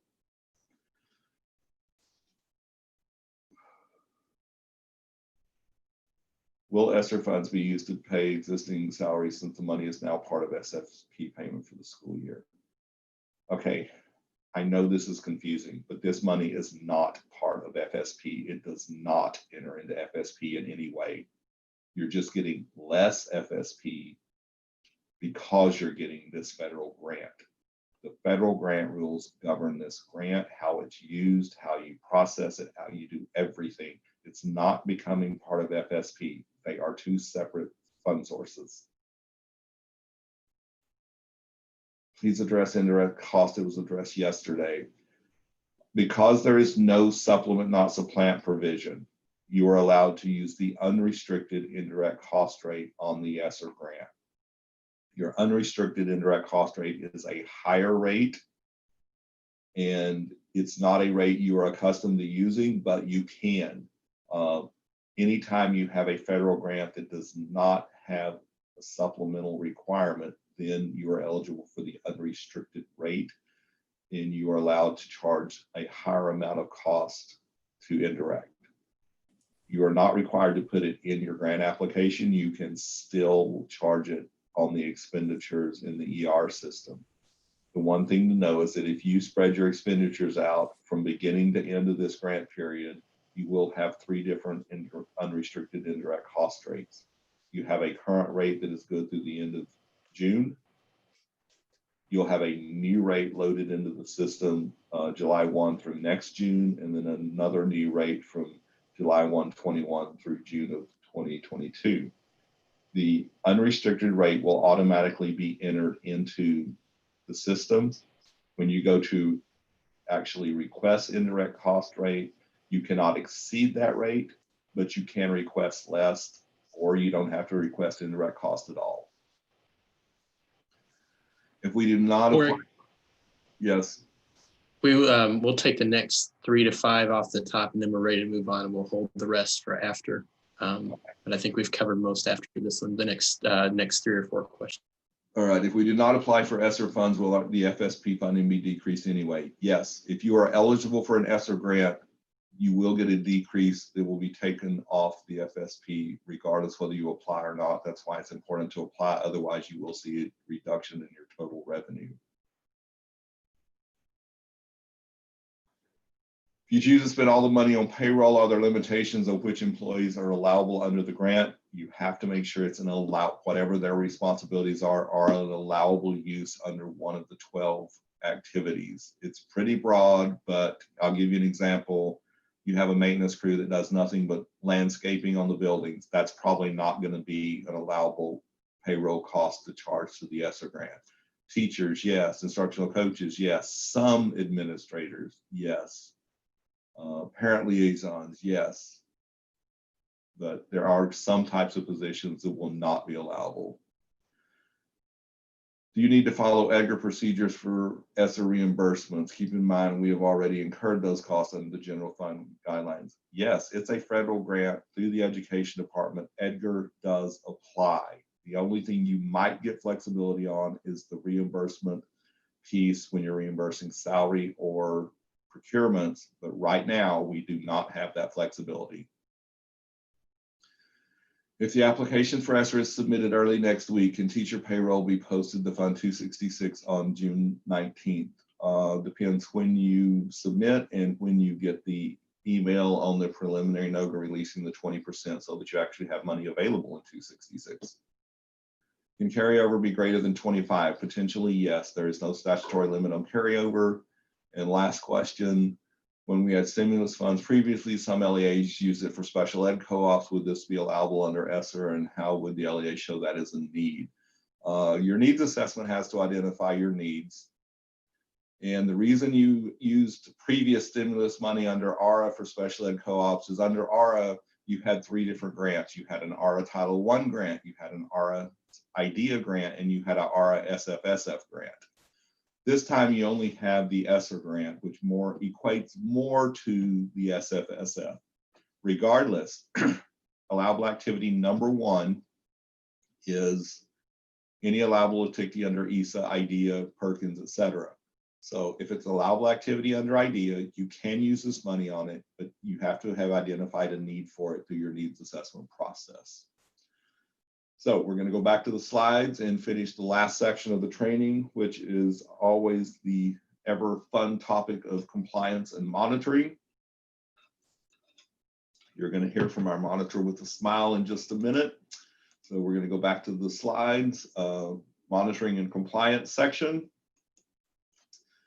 Want to make you aware that we do issue a new risk assessment of LEAs, all of our sub-award grantees every year. The updated risk assessment process has been completed. The updated risk level for your district or charter school for your organization is being uploaded into GFFC reports and data collections, the application under TEAL. So you will get a new risk level for next year, which starts July 1. Everything under ESSER will be determined under the new risk levels. And basically that biggest thing that impacts you is your application negotiation is differentiated by risk level, although with ESSER there's not a whole lot of difference. And then programs will be monitored based on the new risk level. So we do our monitoring plan based on risk levels. So when we're looking at monitoring, this is stimulus money. So there will be a lot of federal monitoring. They put a lot of money into the Office of Inspector General at all the different federal agencies to monitor the stimulus funding and ensure that it is being used for allowable uses. In addition to OIG, which we fully expect to be here within the next 6 months. When we got hurricane funding, they were here before the money was even here. We expect we'll hear from them soon. USDE program monitoring, the disaster relief unit at USDE who is administering these grants, they do on-site and remote teleconference monitoring. So we expect they will be monitoring the program as well. When they monitor, they also look at individual LEAs. And then in the federal guidelines, there's this phrase of monitoring by the Inspector General, by the awarding agency, or any other federal agency charged with compliance. When you get the information on that coronavirus relief fund, the CRF reimbursement that will be administered through TDEM, it is administered through Department of Treasury. I have never seen a short piece of statute that has so many statements that the Treasury will require refunding the money for any non-compliance. It is in that statute over and over and over. So just be aware there will be a lot of monitoring at the federal level.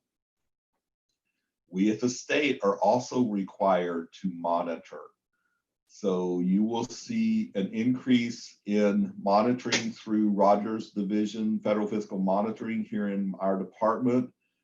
We are hiring 2 FTEs specifically to do nothing but monitor the CARES Act funding, which will primarily be the ESSER grants.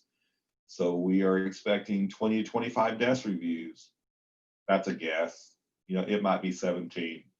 It might be 31. I don't know what the number is going to be, but it will be a higher number than you might normally expect on a new program like this. Mainly desk reviews. There is a potential for on-site review if necessary, but we expect most of this, if not all of it, will be handled remotely through desk review. There will also be programmatic monitoring. There will be program validations. I'm hiring a program staff person. That position is also posted right now if anyone who wants a 2-year job with TEA to work the program side of the ESSER and CARES Act grants. Program validations will be targeted compliance checks from the program office, so that's from our department office. Targeted compliance checks, what I mean is current program validations under ESSA programs. If you're selected for Title I validation, you know, there might be 3 or 4 or maybe 5 things that they're looking at. Under the ESSER grant, we're going to target the program validations and you would get selected for one thing. So there'll be very targeted compliance checks from the program monitoring. Also, just want to remind you, and this question came up earlier, your local monitoring that is required, your independent auditor, when they select their major programs, for some of you, depending on size of your allocation, the ESSER grant can very easily show up as a major program in your independent audit. And again, look at your audit If Title I normally shows up as a major program, then ESSER is probably going to be of a sufficient size that it may show up as well. And then the reminder that you are required to have internal controls on this federal grant, just like all your federal grants, and that you should be doing self-monitoring of your processes and procedures in your internal control process as well. Okay, we have a question real quick, and then Roger's going to come on in a minute and talk to you about the things to be looking for and paying attention to. So in Fido.com, your polling question, what do you predict the biggest finding and monitoring will be for the ESSER grant program? Policies, procedures, controls, procurement, time and effort. What do you see as the most likely audit concern?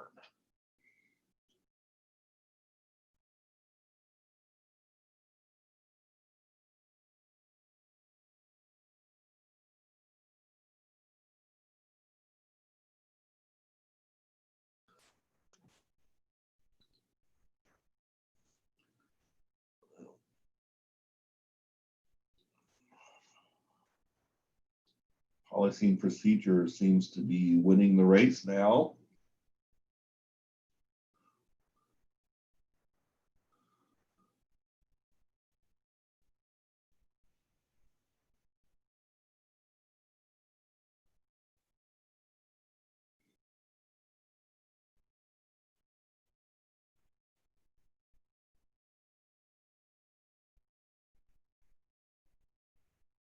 All right, seems to be leveling out pretty good. Policy and procedures, probably what you expect to be the biggest concern. Internal control, time and effort, procurement seem to be following. Those bottom numbers keep changing quite a bit, but policy and procedure pretty well stays actively the #1 concern. All right, so we're gonna move on, let Roger talk to you for a couple of minutes. Thank you, Cory. This is Roger Hingorani, your friendly auditor. Sorry, Roger, I thought you were next. I'm sorry. Let me tell you real quick, because I know you're going to ask what type of topics are going to be validated in the program validation. One of the things that I can guarantee we'll look at is date of consultation versus data when you submitted your application. We also are required to be monitoring allowable cost, and then we'll pull 2 or 3 other targeted requirements out of the LEA requirements. Private nonprofit will probably be the very first program validation that comes. Now it's Roger. Once again, thank you, Cory. This is Roger Hingorani, your friendly auditor. The last time I used that word, somebody said, "Are you like a friendly Casper the ghost?" You know, so definitely, I don't know how they made that analogy, but let's talk about the desk reviews. Folks, as Cory just mentioned, that this program will be heavily monitored by USDE, OIG, and even the independent auditors. I am going to operate under the assumption that it will be definitely picked up by our independent auditors. And also I will get requests from OIG and USDE, you know, regarding the type of reviews that we did, our work papers and all that, as we have in the past with hurricane grants or RR grants. As Cory mentioned, you know, whenever you have stimulus money, for the auditors, any new program, the risk level goes up. So whenever the risk level goes up, they want to definitely look at those programs. So let's talk about our desk reviews. For the most part, our desk reviews are going to be pretty similar to our normal regular desk reviews that we conduct for other programs such as Title I or IDIB or any other federal program. We will definitely focus on certain areas, you know, specific to this grant as we do with the other programs also. I was looking at your surveys. Most of you were pretty much right on, you know, whatever we look at it here. So for instance, you said policies and procedures. So the very first thing we look at is your policies and procedures to make sure that they are in compliance with Edgar, This is a federal grant, so it still has to comply with all the Edgar requirements. So definitely we will look at your policies and policies and procedures regarding the required policies that you're supposed to have in your policy manual. You're supposed to have procurement policies, conflict of interest, time and effort. So those are the areas that we will focus on. We will make sure that whatever thresholds you identify in those policies and procedures that you are complying with it. So having policies and procedures is important, but implementing them and on a day-to-day basis is also extremely important. The next big topic that we look at it is purchasing. We will select transactions for ESSER funds, and we will make sure that, anything you have purchased with ESSER funds that complied, the purchasing method adhere to the applicable local, state, and federal procurement standards. So it's extremely important that you follow all your procurement requirement. The flexibility that Cory was talking about on the procurement may not come for the ongoing procurement transaction. It may come for the ones that you have already purchased with the state funds, and then you are going to reclassify them. But both in the cases of ARA and hurricane grants, any ongoing expenses, they really should comply with all the procurement requirement, as per Edgar. We also want to make sure that you have a really good methodology or a system or a chart of aggregating costs across the funding sources, because if you don't have those, you're not going to know which purchasing method you need to use, whether you need to use the micro purchase or small purchase or even state's bidding requirement. So we are definitely going to look at to make sure that you have a really good financial management system where you can actually aggregate the costs to determine the purchasing method. Allowability of the costs, Cory just talked about it. We will make sure that whatever you're spending, that is allowable. One thing I would just suggest here, that when you're planning your money, when you're doing your grant application, you have to report all these areas where you're going to be spending your money on, and then you'll be doing your overall budget as well. However, when your business managers or your fiscal people, when they will actually allocate the money in your financial records, like your general ledger and all that, they would have to allocate money based on the activities that you are saying that you will be spending. So for instance, if you say that you're going to spend money on Title I, then they will have to allocate money on under the program intent code 30 or 24. So do keep that in mind, that your business people will ultimately have to appropriate all this funding in their financial management. So when you spend that money based on that activity, you can show that, that is where you spent the money. So that's going to be a little bit challenging because, normally you have Title I or Idea B, there's only one program intent code that you're using, but here you may be using different program intent codes. So it's a good idea to, when you're planning your budgets, that you're also looking at it to see how it will end up in your financial records. Supporting documentation is going to be extremely important, just like all the time. We're going to select transactions. We're going to ask you to all the supporting documentation, whether contracts, invoices. Here again, I would like to just caution that if you end up reclassifying something for your pre-awards, then do make sure that you have all the supporting documentation. We just don't want to see an adjusting journal entry where the money moved from one funding source to another funding source. We will really like to see the original documentation of how the money was spent from the original funding source. That way we can say, the activity was allowable even wherever you transfer the funds from. So your business folks have to be very careful whenever they are moving money from the funding source that were whether it be state or local, that they keep a very good documentation. Time and effort records, again, this is something that we always look at it. These are federal funds. Any compensation paid out of federal funds requires you to maintain a time and effort documentation. Cory just talked about it, that we are still waiting on USDE to see if they would approve supplement, not supplant. But as of now, there is no information. So we're going to treat this as a regular payroll cost, whether it's single cost objective or multiple cost objective. So we definitely want you to make sure that you have all your time and effort records. And finally, we definitely, well, these are the most important areas, but the final important area that we'll be looking at is the funds reserved for specific activities. Here we are talking about private nonprofit funds.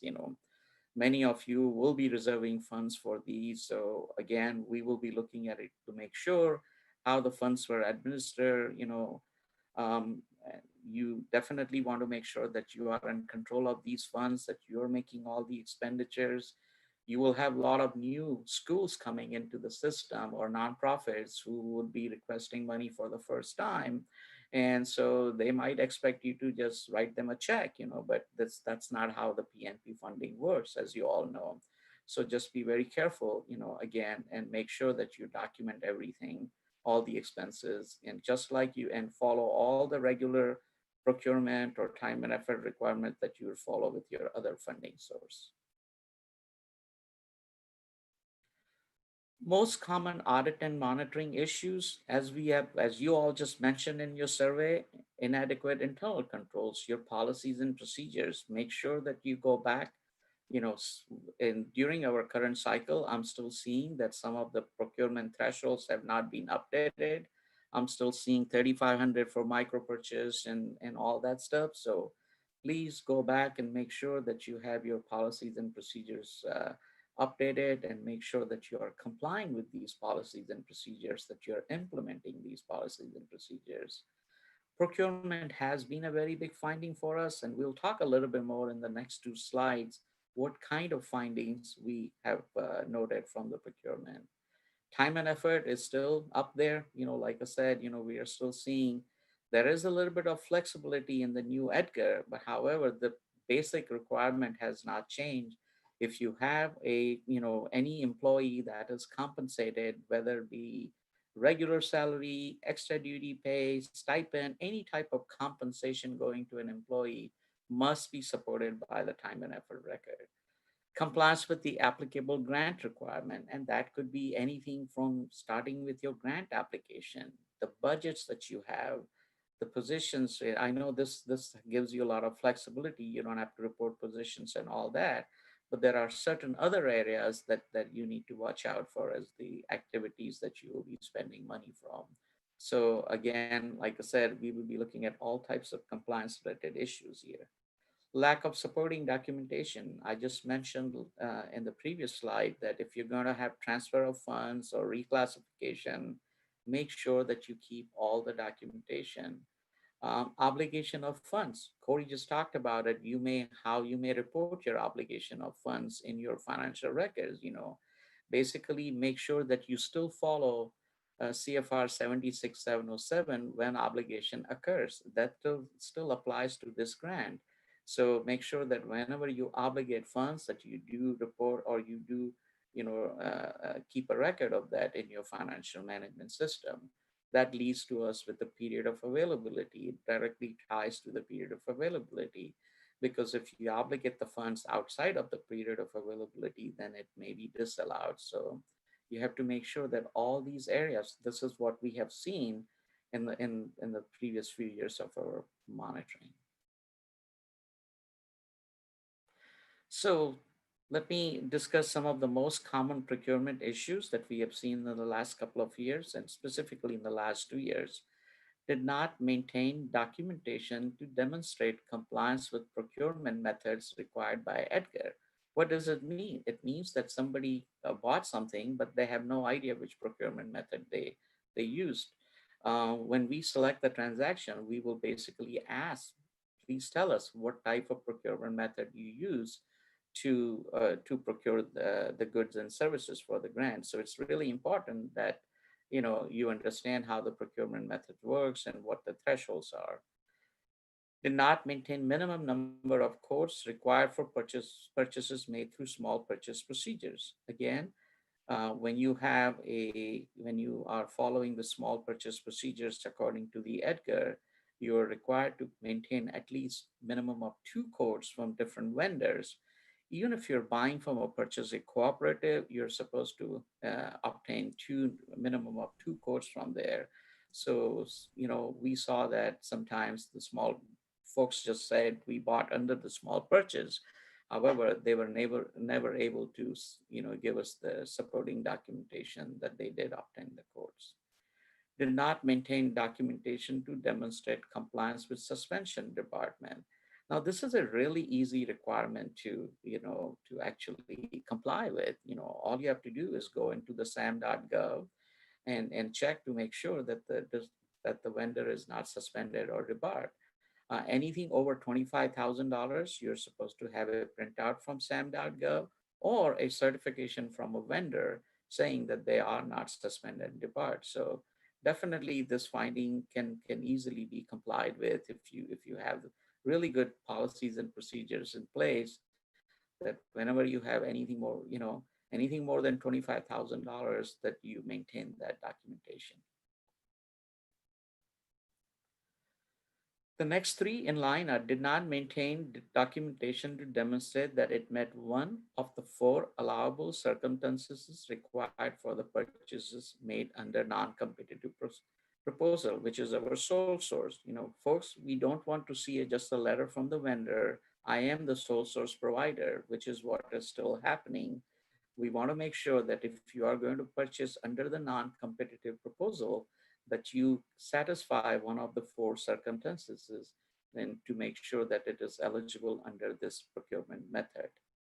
Total amount of items purchased exceeded the threshold set for the procurement method. Why did this happen?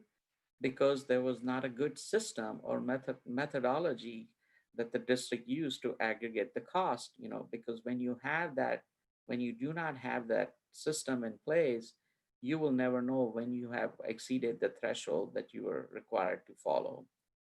Item purchased through the purchasing cooperative did not comply with the federal procurement requirements. Again, many districts purchase a lot of things from the cooperatives. We definitely want to make sure that, number one, that they have an agreement with the cooperative, because that is a requirement. And also, when they are buying from a cooperative, especially with the federal funds, don't just take their words that they are Edgar compliant and buy from them. You have to make sure that they are complying with all the federal requirements. So definitely, these are some of the procurement findings that we have seen in the past. And so just be careful when you're doing procurement with the ESSER funds that you make sure that you keep these findings in mind.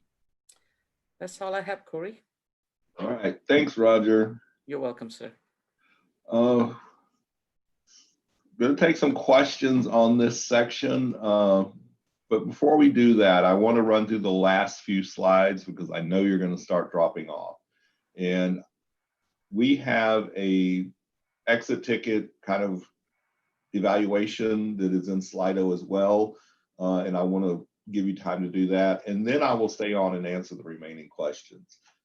If you need program or reporting support, so questions about the CARES Act, the ESSER program itself, or the quarterly report, again, you contact the department office. You can email us at grant support and get assistance with those types of topics. As always, all of our guidance documents are on the TEA coronavirus website, as well as you can access them through our department website. If you have questions about the private school Equitable Services Program, you need to contact Lenitra at our PNP Ombudsman email address.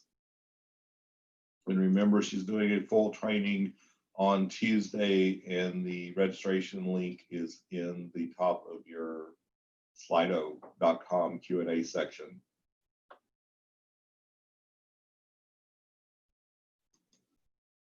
Application assistance and the status, you will contact the Grants Administration Division. Their email is just grants@ta.texas.gov, or you can call the division main line 512-463-8525. And that's where you can get help with how to submit the application, or if you have questions about the negotiations or the status of your application.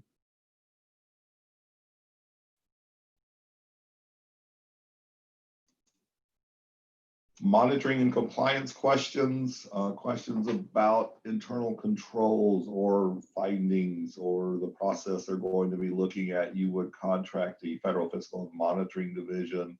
Their email is just ffm@tea.texas.gov, and they will be able to assist you.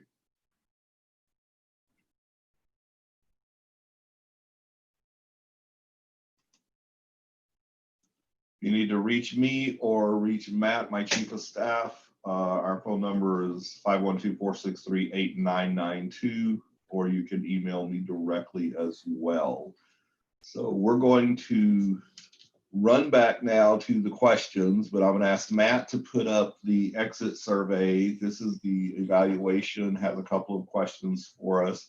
So it is in the poll section of slido.com.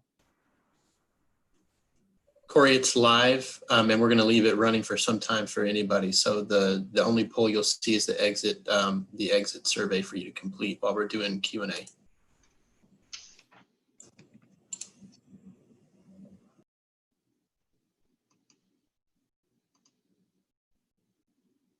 So I'm going to give you just a minute to work on this exit survey, and then I'm going to come back on and try to go through as many of the remaining questions as possible. We have a little bit of time left.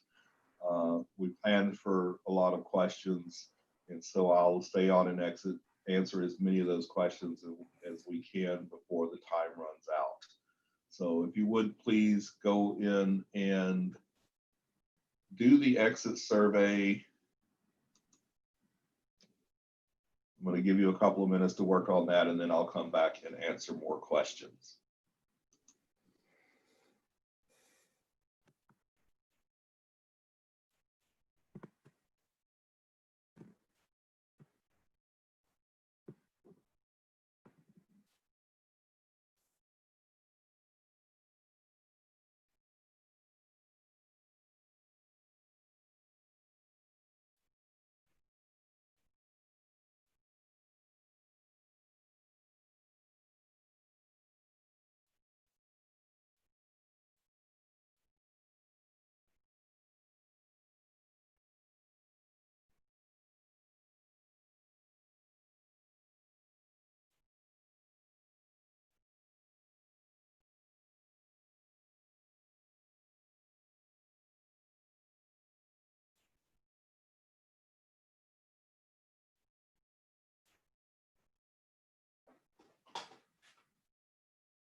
Okay, Matt's going to leave the exit survey up where you can continue to work on that. We are going to start going through some of the remaining questions.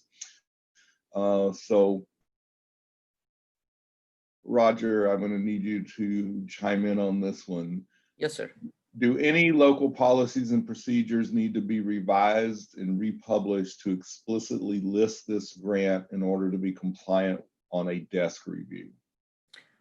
I do not think so because, again, this grant is supposed to comply with the Edgar just like all the other grants. So as long as your policies and procedures are in compliance with the Edgar, you do not need to republish your policies and procedures manual. Great, that's what I would have answered, but I wanted you to say it to make sure I was right. All right, are districts required to conduct additional ESSER specific comprehensive needs assessment, or can they utilize the annual CNA they conducted for 2021? If your annual CNA process included the ESSER grant, you can use that process. If it did not explicitly include the ESSER grant and look at needs related to the COVID-19 pandemic, then you would need to update your process somehow. Can you reclassify state comp ed expenditures with ESSER funds? Yes, as long as you can identify that they are an allowable cost under one of the allowable activities in statute. Most of them will be allowable as similar Title I type expenditures under ESEA, so most of those expenditures should be allowable. Another question for Roger. Can you expand on the supporting documentation you would want to see for any reclassed expenses? So definitely, want to give you an example. You want to reclass, say, something you purchased with the state funds. Your reclassification will show money going out of 199 into the 262 or whatever the fund code we are using for ESSER. So definitely, as by FASRAC, you are required to maintain all the supporting documentation for the original expenses that you paid with your local or state funds. So if you paid payroll costs, then I would, expect you to show me all the, payroll journals, all the, job descriptions and all that. Again, like I said, when we are trying to reclassify these expenses to ESSER funds, we want to make sure that they are actually allowable under the ESSER program. So that's why we need to see all the original documentation that you needed to maintain in order to pay with the state or local funds. All right, thank you. Am I correct that our 2021 state funding will be decreased by the amount we were eligible for through the ESSER grant? The FSP, the hold harmless to the 1920 year that will be done through settle up process in September is what will be offset by the ESSER funding. So my understanding, it is not your 2021 funds that will be reduced. It is 1920 on the hold harmless amount. Because these are federal funds, is a public hearing, board meeting required for submission of the application. You are required to have the public notice of applying for the funds. Most people do that at a board meeting, but the requirement is a public notice or hearing on the application. So you have to meet that requirement somehow. Most districts do use their board meeting to cover that requirement. Do you know that the TEA CARES PNP training on June 16th overlaps with the TEA SC 5000 webinar? Yes, I'm aware of that. When we scheduled the PNP training on June 16th, it was originally for private schools only. So we weren't concerned with having an overlap. We were running out of time to get all these trainings done in a very short time period. Since then, school districts started asking to be allowed to attend the PNP training. And so we've made the adjustment to allow that. So now the PNP training is open to anyone. So there is some overlap with the grant application SC 5000 training. What I will tell you is on June 1st, Lenitra offered a PNP Equitable Services for Beginners training for private schools and LEAs both, for districts and private schools who never had participating equitable service programs. And then this training yesterday and today has covered the basics of the equitable service. Tuesday is a more in-depth training, again, that was originally intended for private schools. So we've opened it up to allow LEAs to attend, and yes, it does overlap, and that's something we will try to make sure doesn't occur again. But to get the trainings, all the required trainings in, there is that overlap this time.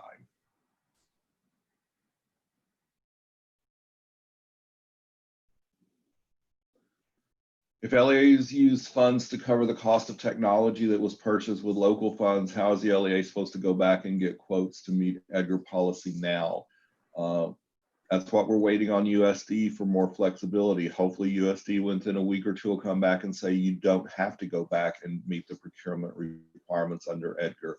But right now you do. And so if you did not do any type of price quotes when you made the purchase with local funds. Better than nothing, I would go back and do some internet searches and get some price quotes now to make sure that you were paying a reasonable price for what you already paid. But again, this is one of those places we've asked USDE for flexibility for you not to have to go back and have to address procurement or time and effort for previous purchases. But until they give us that flexibility, we have to err on the side of caution and tell you, yes, you need to meet the Edgar requirements.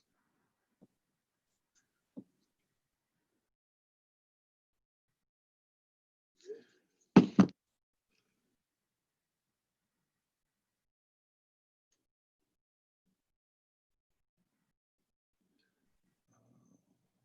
my questions are not floating to the top.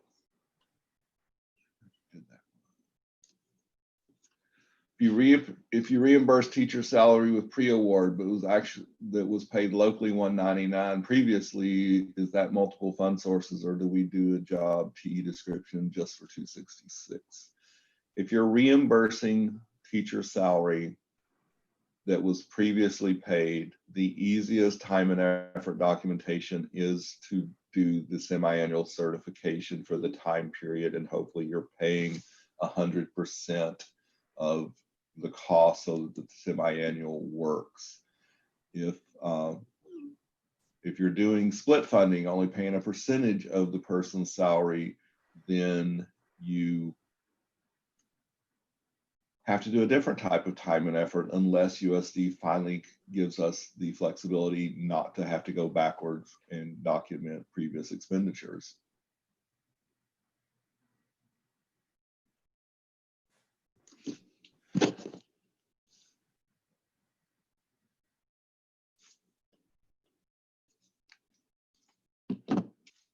So let me keep going through questions. Matt, these are not clearing out and taking new questions to the top. We are still on. Roger is being asked to expand on supporting documentation. I need to clear from the top. They're being voted by the participants and moving as you discuss. Or you may need to get a refresh. The top 4 or 5 I've already answered. All right, technology is not working for me right now, so I'm just gonna have to do this, scroll through where I can see them. Will Roger clarify the statement? If we're using a co-op, we're still required to get 2 quotes? Absolutely. The way the federal procurement for the small purchase works is that you are supposed to receive 2 quotes. You know, just because you're purchasing from a co-op, you still want to make sure that you're still getting the best price, because the co-op may have multiple vendors selling you the same product with different prices. So it's always a good idea to get 2 quotes, whether you get it one from co-op, one from outside, or one from, or both from outside. Like I said, you can still purchase from a co-op, but you should always get 2 quotes, just to make sure that you're getting the best price. Right, and we had multiple questions on that, so hopefully that takes care of it for everybody. Will there be any flexibility regarding procurement methods for expenditures made using pre-award costs? Some of these needs were urgent and timing was crucial. Guys, I understand that, but as I said, until USDE gives us that flexibility, we have to err on the side of caution and tell you to follow the Edgar requirements. Again, I checked with them at 7 o'clock this morning. It's still in legal review at USDE, and they did tell me they had the exact same question received from multiple states. So they know it is a priority issue, but we have to wait for guidance. Since we have so little guidance at this time, do you recommend 6/30/2020 year-end districts wait to utilize ESSER funds in 2021 or take a loss to fund balance for the 1920? It's your decision, and I really can't make a recommendation either way for you. The district just has to decide if they want to take the deficit in the fund balance until they get the award on the ESSER grant, or how they want to handle it. Again, in the CARES Act FAQ, there is a question and then it outlines how TEA staff feel you can take the reimbursement after your fiscal year ends, but that has to be something that you and your business office are comfortable with. Can TEA assist with additional examples of allowable costs and under what allowable activity it falls, specific salaries, utilities, etc.?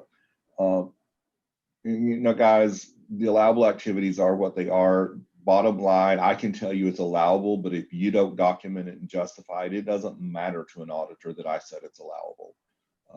You have to be comfortable in where you're charging these activities within the 12 statutory allowable uses, and you have to be able to document it that it's allowable. I can tell you yes and no my opinion on lots of things, but even if I tell you it's allowable, bottom line, you're still responsible for documenting it and having that documentation for an auditor. Roger, you're very popular today. Another question for you. Aggregate costs across funding sources. Can you clarify if aggregates across all local, state, federal grants in the district, or is it an aggregate only for the ESSER grant? I'm talking about the aggregate cost for all the funding, local, state, and federal funding sources. As you all know, your purchasing methods, they have requirements based on the thresholds. So up to $50,000, you have small purchase procedures. However, after 50,000, the state's procurement requirements are more restrictive, which means that now you use the state's bidding requirement. So what we recommend is that whatever the like type item or commodity code that you have, that you first aggregate the cost from all the funding sources, because like I said, you have to switch between federal and state procurement requirements based on the threshold. So it's a good idea to have, say, for instance, take a pen or pencil, that's a lifetime item. You aggregate the cost from all the funding sources, then you go back and see how much of that is federal. So let's see if the total amount of all the aggregate costs from state, local, and federal funding is, say, $100,000. However, if you're only going to spend $25,000 from the federal funding source, that will require you to just follow the small purchase procedures. But yeah, no, unfortunately, the aggregate cost works for all the funding sources combined. And then once you do that, then you have to figure it out how much of that aggregate cost is federal cost, and then you have to then appropriately use the procurement method based on the federal requirements. All right, and another question for you, Roger. Can administrative costs in function 21 and 41 be transferred due to planning and continuation of services? That is something I'll have to look into it because I'm not extremely familiar with the ESSER compliance requirement. For like Cory said, right now I can tell you allowable, but I would really need to go back and research that question for you. If you can please shoot me an email, I'm definitely able to give you an answer. All right. Next question is, wouldn't district admin or campus admin salary qualify for ESSER under Activity 8, planning for and coordinating during long-term closures? Yes, if you can document that for your auditor, it is potentially allowable for that time period that was the work they were doing. But is that the only activity that the administrator was doing? It's just things you have to consider. Will you provide training to us once data elements are released to aid us in submitting compliance reports? Yes. As soon as we get the data elements and guidance from USDE and get some decisions known, we will offer another training on the quarterly reporting requirement and what the forms and everything will look like. What is GEPA assurances?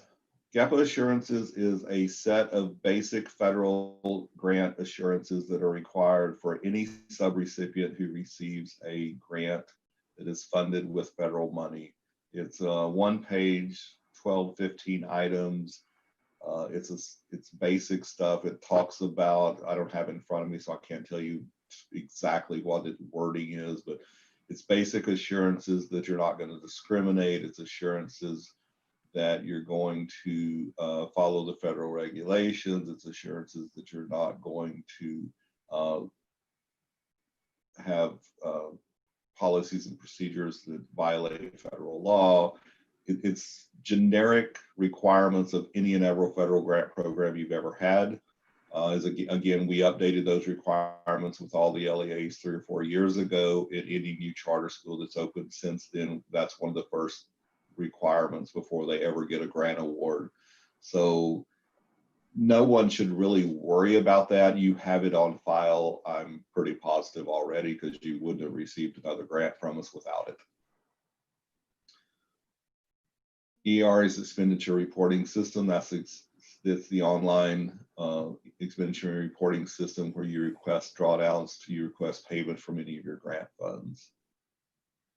Our LEA is required to record Fund 266 this year. Can we wait for final guidance before we act on anything and only deal with this next fiscal year when things are certain? That is your choice. You have a period of availability of the ESSER grant through September 30th of 2022. It is your district decision how and when to expend those funds. Just make sure you apply for them by August 24th and that you expend them in that time period. Can you only have pre-award costs? Yes, that is potentially a possibility that you may expend all the money reimbursing pre-award costs.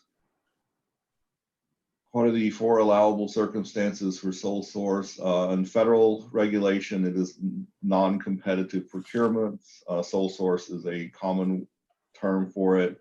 Number 1, you're justifying that there is only one provider of the service to your auditor. Number 2, there is public exigency or emergency, of which you could potentially document that the pre-award time period is public emergency. Number 3, your request and receive prior written approval from TEA that it is a non-competitive procurement is appropriate. Or number 4,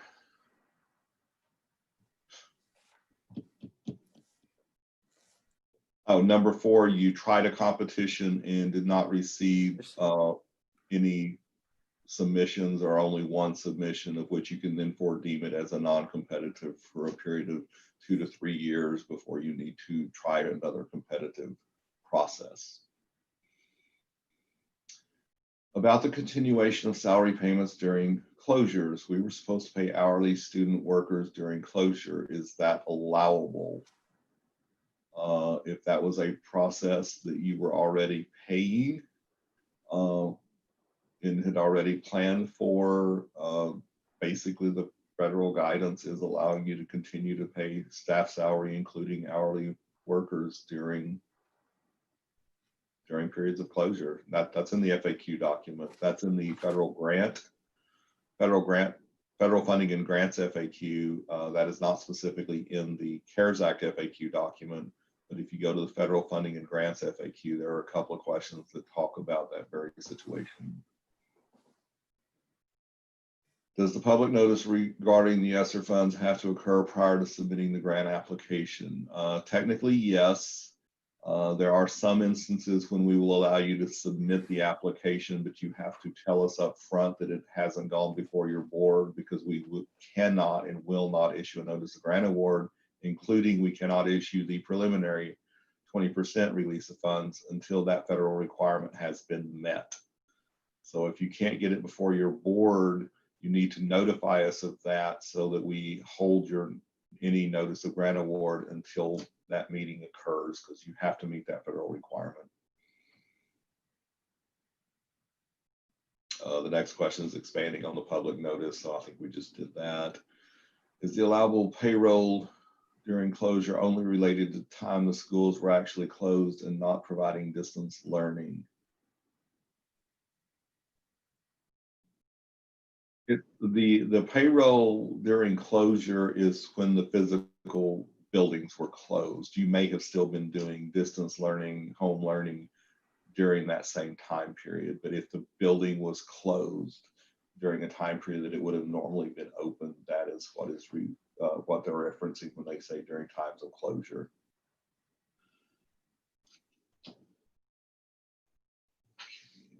I need to refresh this because they're not moving out.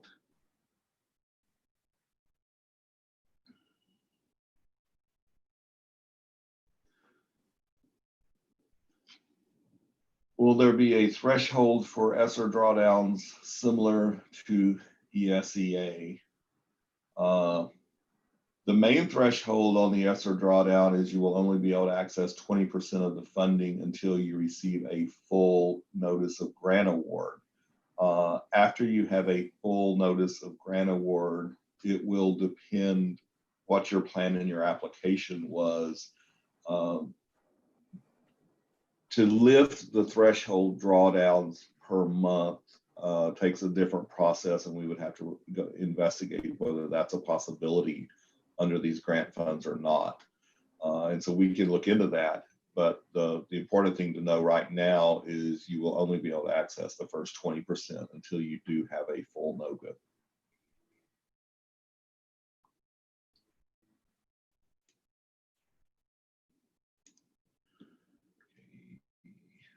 Where can you find more detailed allowable cost information? All the guidance on the program is in the CARES Act FAQ document on the TEA coronavirus website.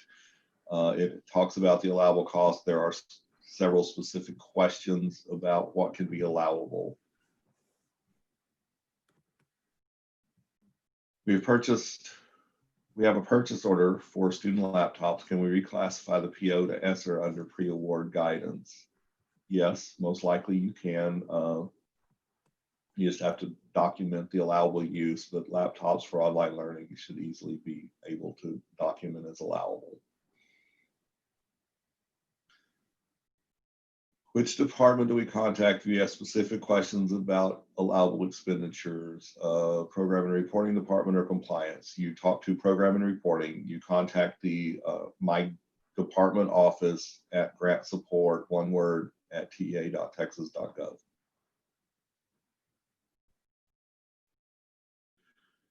When I'm talking about salary paying 100%, do I mean for that time period or for all school year? I'm talking about for that time period, that 1 month or that 2 months or 3 months.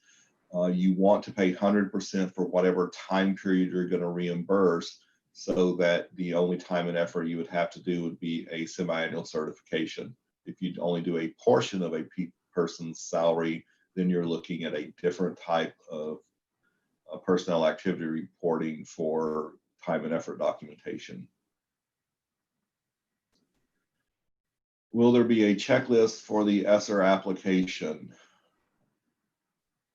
Matt will add that to our work list. We can definitely do that for you. It will take a few days and then have to go through the approval process here at the agency to release it. But that's something we can definitely look at and start developing for you.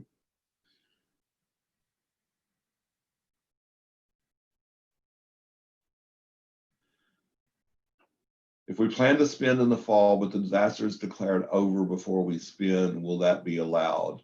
Under the ESSER grant, that is not a problem. Where you're going to run into a problem if the disaster is declared ended before you do the expenses is going to be for FEMA reimbursement related to cleaning and sanitizing of your buildings. FEMA reimbursement is only for costs incurred during the period of a natural disaster declaration. So that's the type of cost that you need to be aware of, that if the disaster declaration is ended before you do the cleaning that you would have otherwise requested reimbursement for FEMA, it will no longer be allowable as FEMA reimbursement.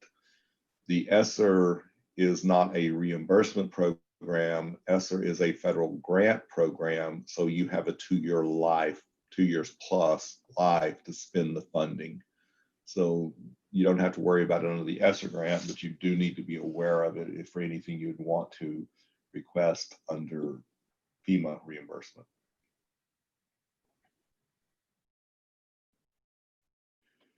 We purchase technology devices that exceed 50,000. We have turned 3 quotes from vendors. Will we be in compliance with Edgar purchasing requirements? Under Edgar, Small purchases under 250,000, you have to have multiple price quotes. 3 is generally what people use, but the rule is actually 2 or the number specified in your local policy. So you have to make sure you meet that rule. So if your local policy says 3 quotes, then yes, you have to do 3 quotes. If we use ESSER funding to purchase devices, how would it impact supplement, not supplant? There is no supplement, not supplant requirement on the ESSER funds. So you do not have to worry about ESSER purchases being supplemental, because that requirement does not exist in the ESSER statute.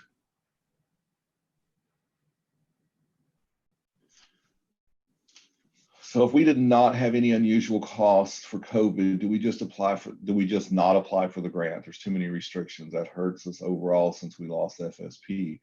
If you don't apply for the grant, you are going to see a decrease in your total revenue coming in for this year. So you need to apply for the ESSER grant. If you did not have any unusual costs due to COVID, you still can apply for the grant. You still have to use it for allowable costs that are in statute. So you might be focusing the use of your grant all in item 1, things that are allowable under ESEA, IDEA, Perkins, AEFLA, or McKinney-Vento. But not having any unusual costs for COVID is a little surprising statement to me. So it may impact a little bit how you answer 3B and 3C in the application. You may have to go to the bottom answer to be able to answer the question, because it was kind of expected that most LEAs would have some additional unusual costs related to the pandemic. If you don't, you can still apply for the grant, as long as you make sure you expend it within the allowable uses. If you don't apply, you're going to see a decrease in your total revenue.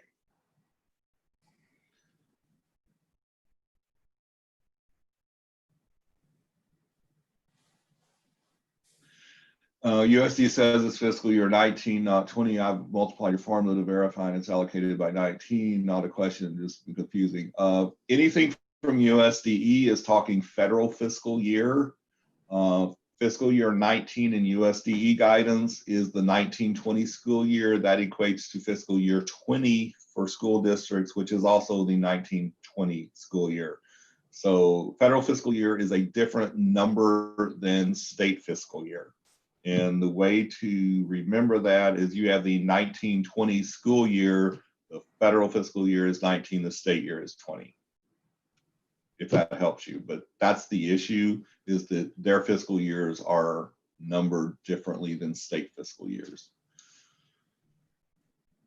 On expending money, are we talking in terms of being invoiced and paid, not the order date, correct? Well, when I say when the payment was made, yes, I'm talking invoiced and paid, but I also understand some of you, your tracking data systems are going to be easier to track the date you ordered it or made a full obligation of the funds. So again, in the reporting, whatever it turns out looking like, just be consistent throughout how you answer that report. Unless USD comes out with a very detailed data element that explains the difference, we'll let you have some flexibility, just be consistent. Should barriers align to those listed in other grants, ESA, IDEA, Perkins 5? They very well could. I'm not going to say it's required. I'm going to tell you flat out, we are not going to go pull your ESA or Perkins application to see if you put a barrier there. But it very well may be appropriate to list the same barriers as you do in other applications. Roger, more explanation of what does aggregate cost across funding sources mean? Okay, again, folks, as I mentioned earlier, you have to do purchasing based on the thresholds. We have certain thresholds established by the federal.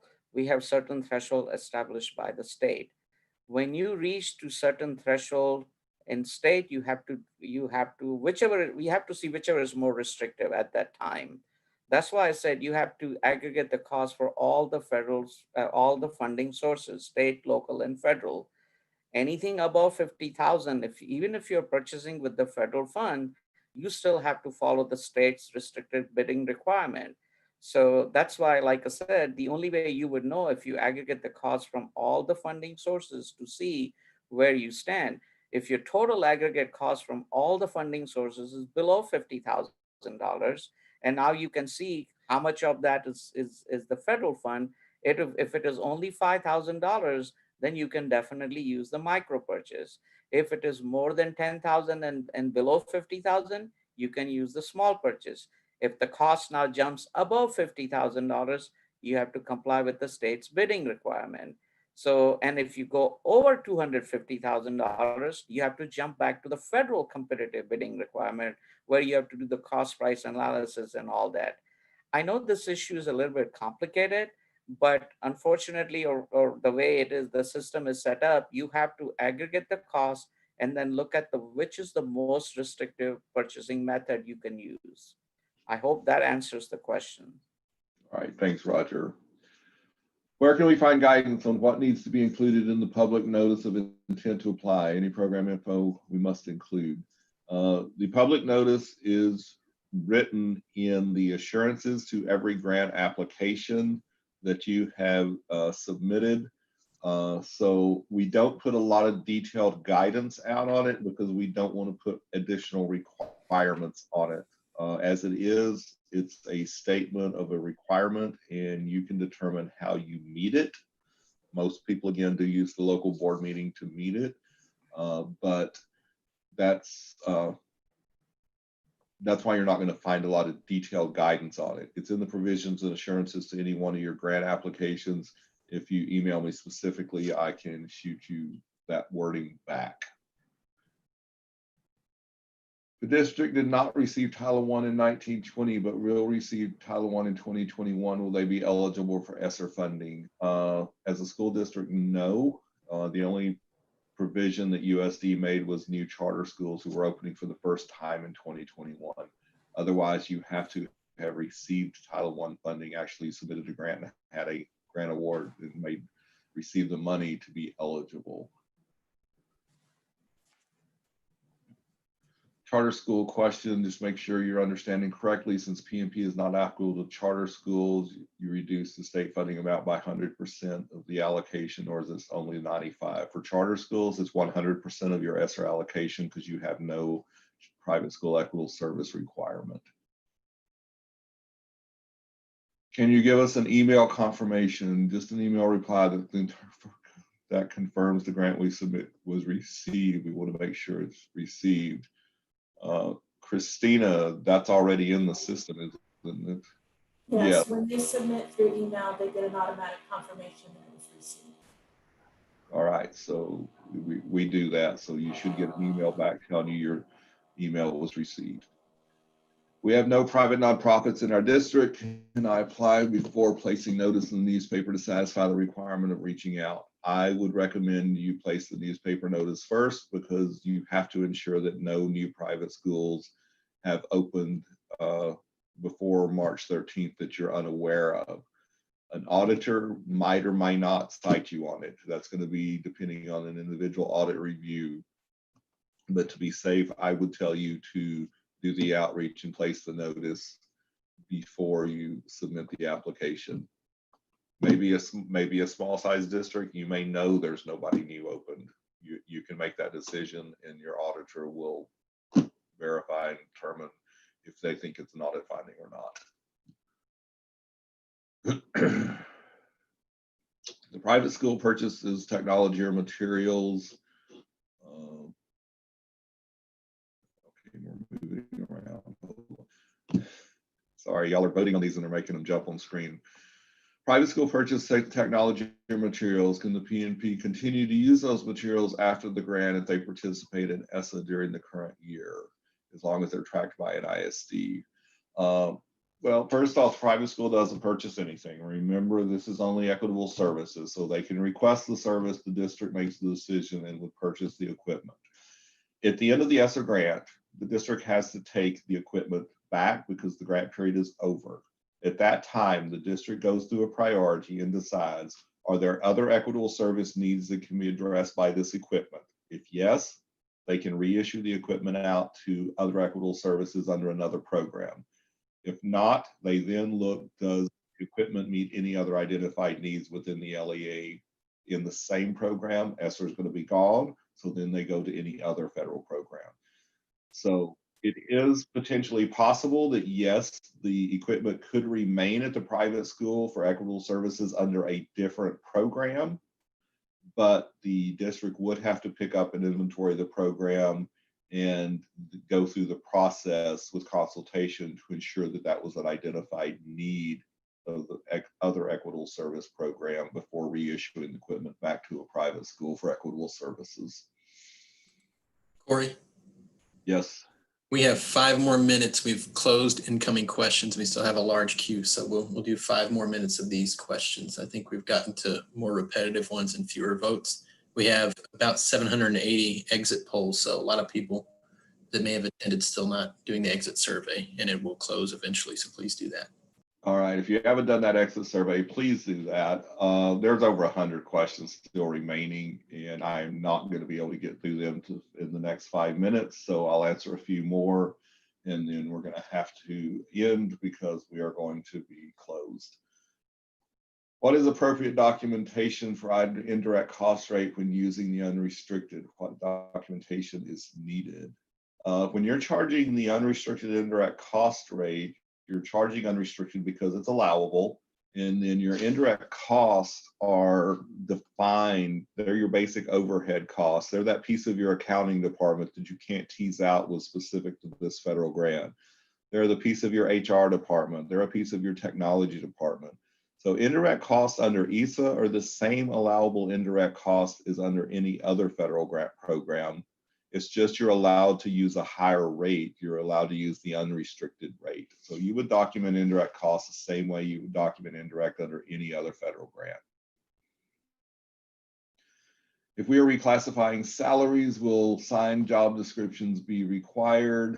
What do you think, Roger? If USD does not give us any flexibility, do you think they need to go back and redo a job description and get it signed if they're going to pay the salary?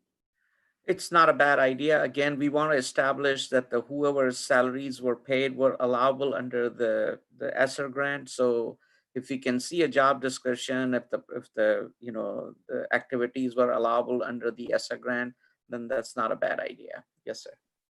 Because the job description is what shows that it was an allowable activity, that the responsibilities that staff person was doing is allowable somewhere within the ESSER allowable activities. If we have items that were ordered prior to 313 but delivered after 313, can we charge those to the grant, or would they otherwise be allowable?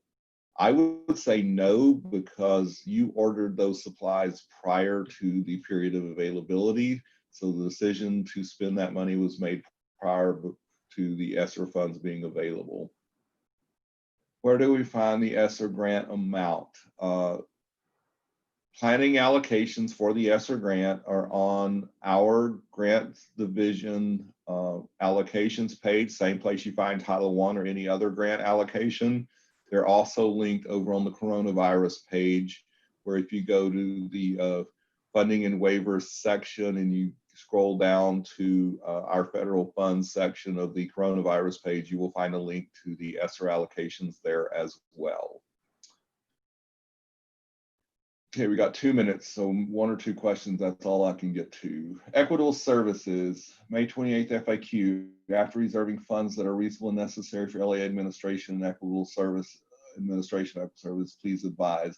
You have to reserve the administrative funds after you calculate. So I need to go back and see what that question actually asks and exactly how it's worded, because you have to calculate the equitable service amount off your total ESSER grant. Try to get one more question in before we have to end. P&P purchases technology or materials after the grant, anticipated error to the grant. I think I already answered that. Okay, guys, I'm sorry. There's still 100 questions, but there's no way I'm going to get to them. Yes. We need to close on one that's been floating to the top. It's about reporting, and then we can be done. The question is, the accounting period isn't closed until 15 days after the end of the month. how can they submit the report 5 days after the end of the quarter? That may be a future guidance question, but wanted you to highlight that one before we close. Yeah, unfortunately, the report being due to the feds 10 days after the end of the quarter is the federal rule on this. So once we get federal guidelines, we will figure out how to make it work, and we'll come back to you with more detailed guidance on that. That's the best we can do right now. The 10 days is the federal rule. And then we have the PMP training for the 16th posted, and we can also send it with all of these resources. The registration closed today, but you have it posted if you want to register for that on Tuesday. Right, and these resources will not come out before Monday. And unfortunately, we are out of time. Thank you all for your attendance. Continue to submit questions through disasterinfo@tea.texas.gov if you have questions that are related to the pandemic, and you have our contact information. Thank you so much. We're going to be signing out because it's fixing to shut us off automatically. Thanks for your time.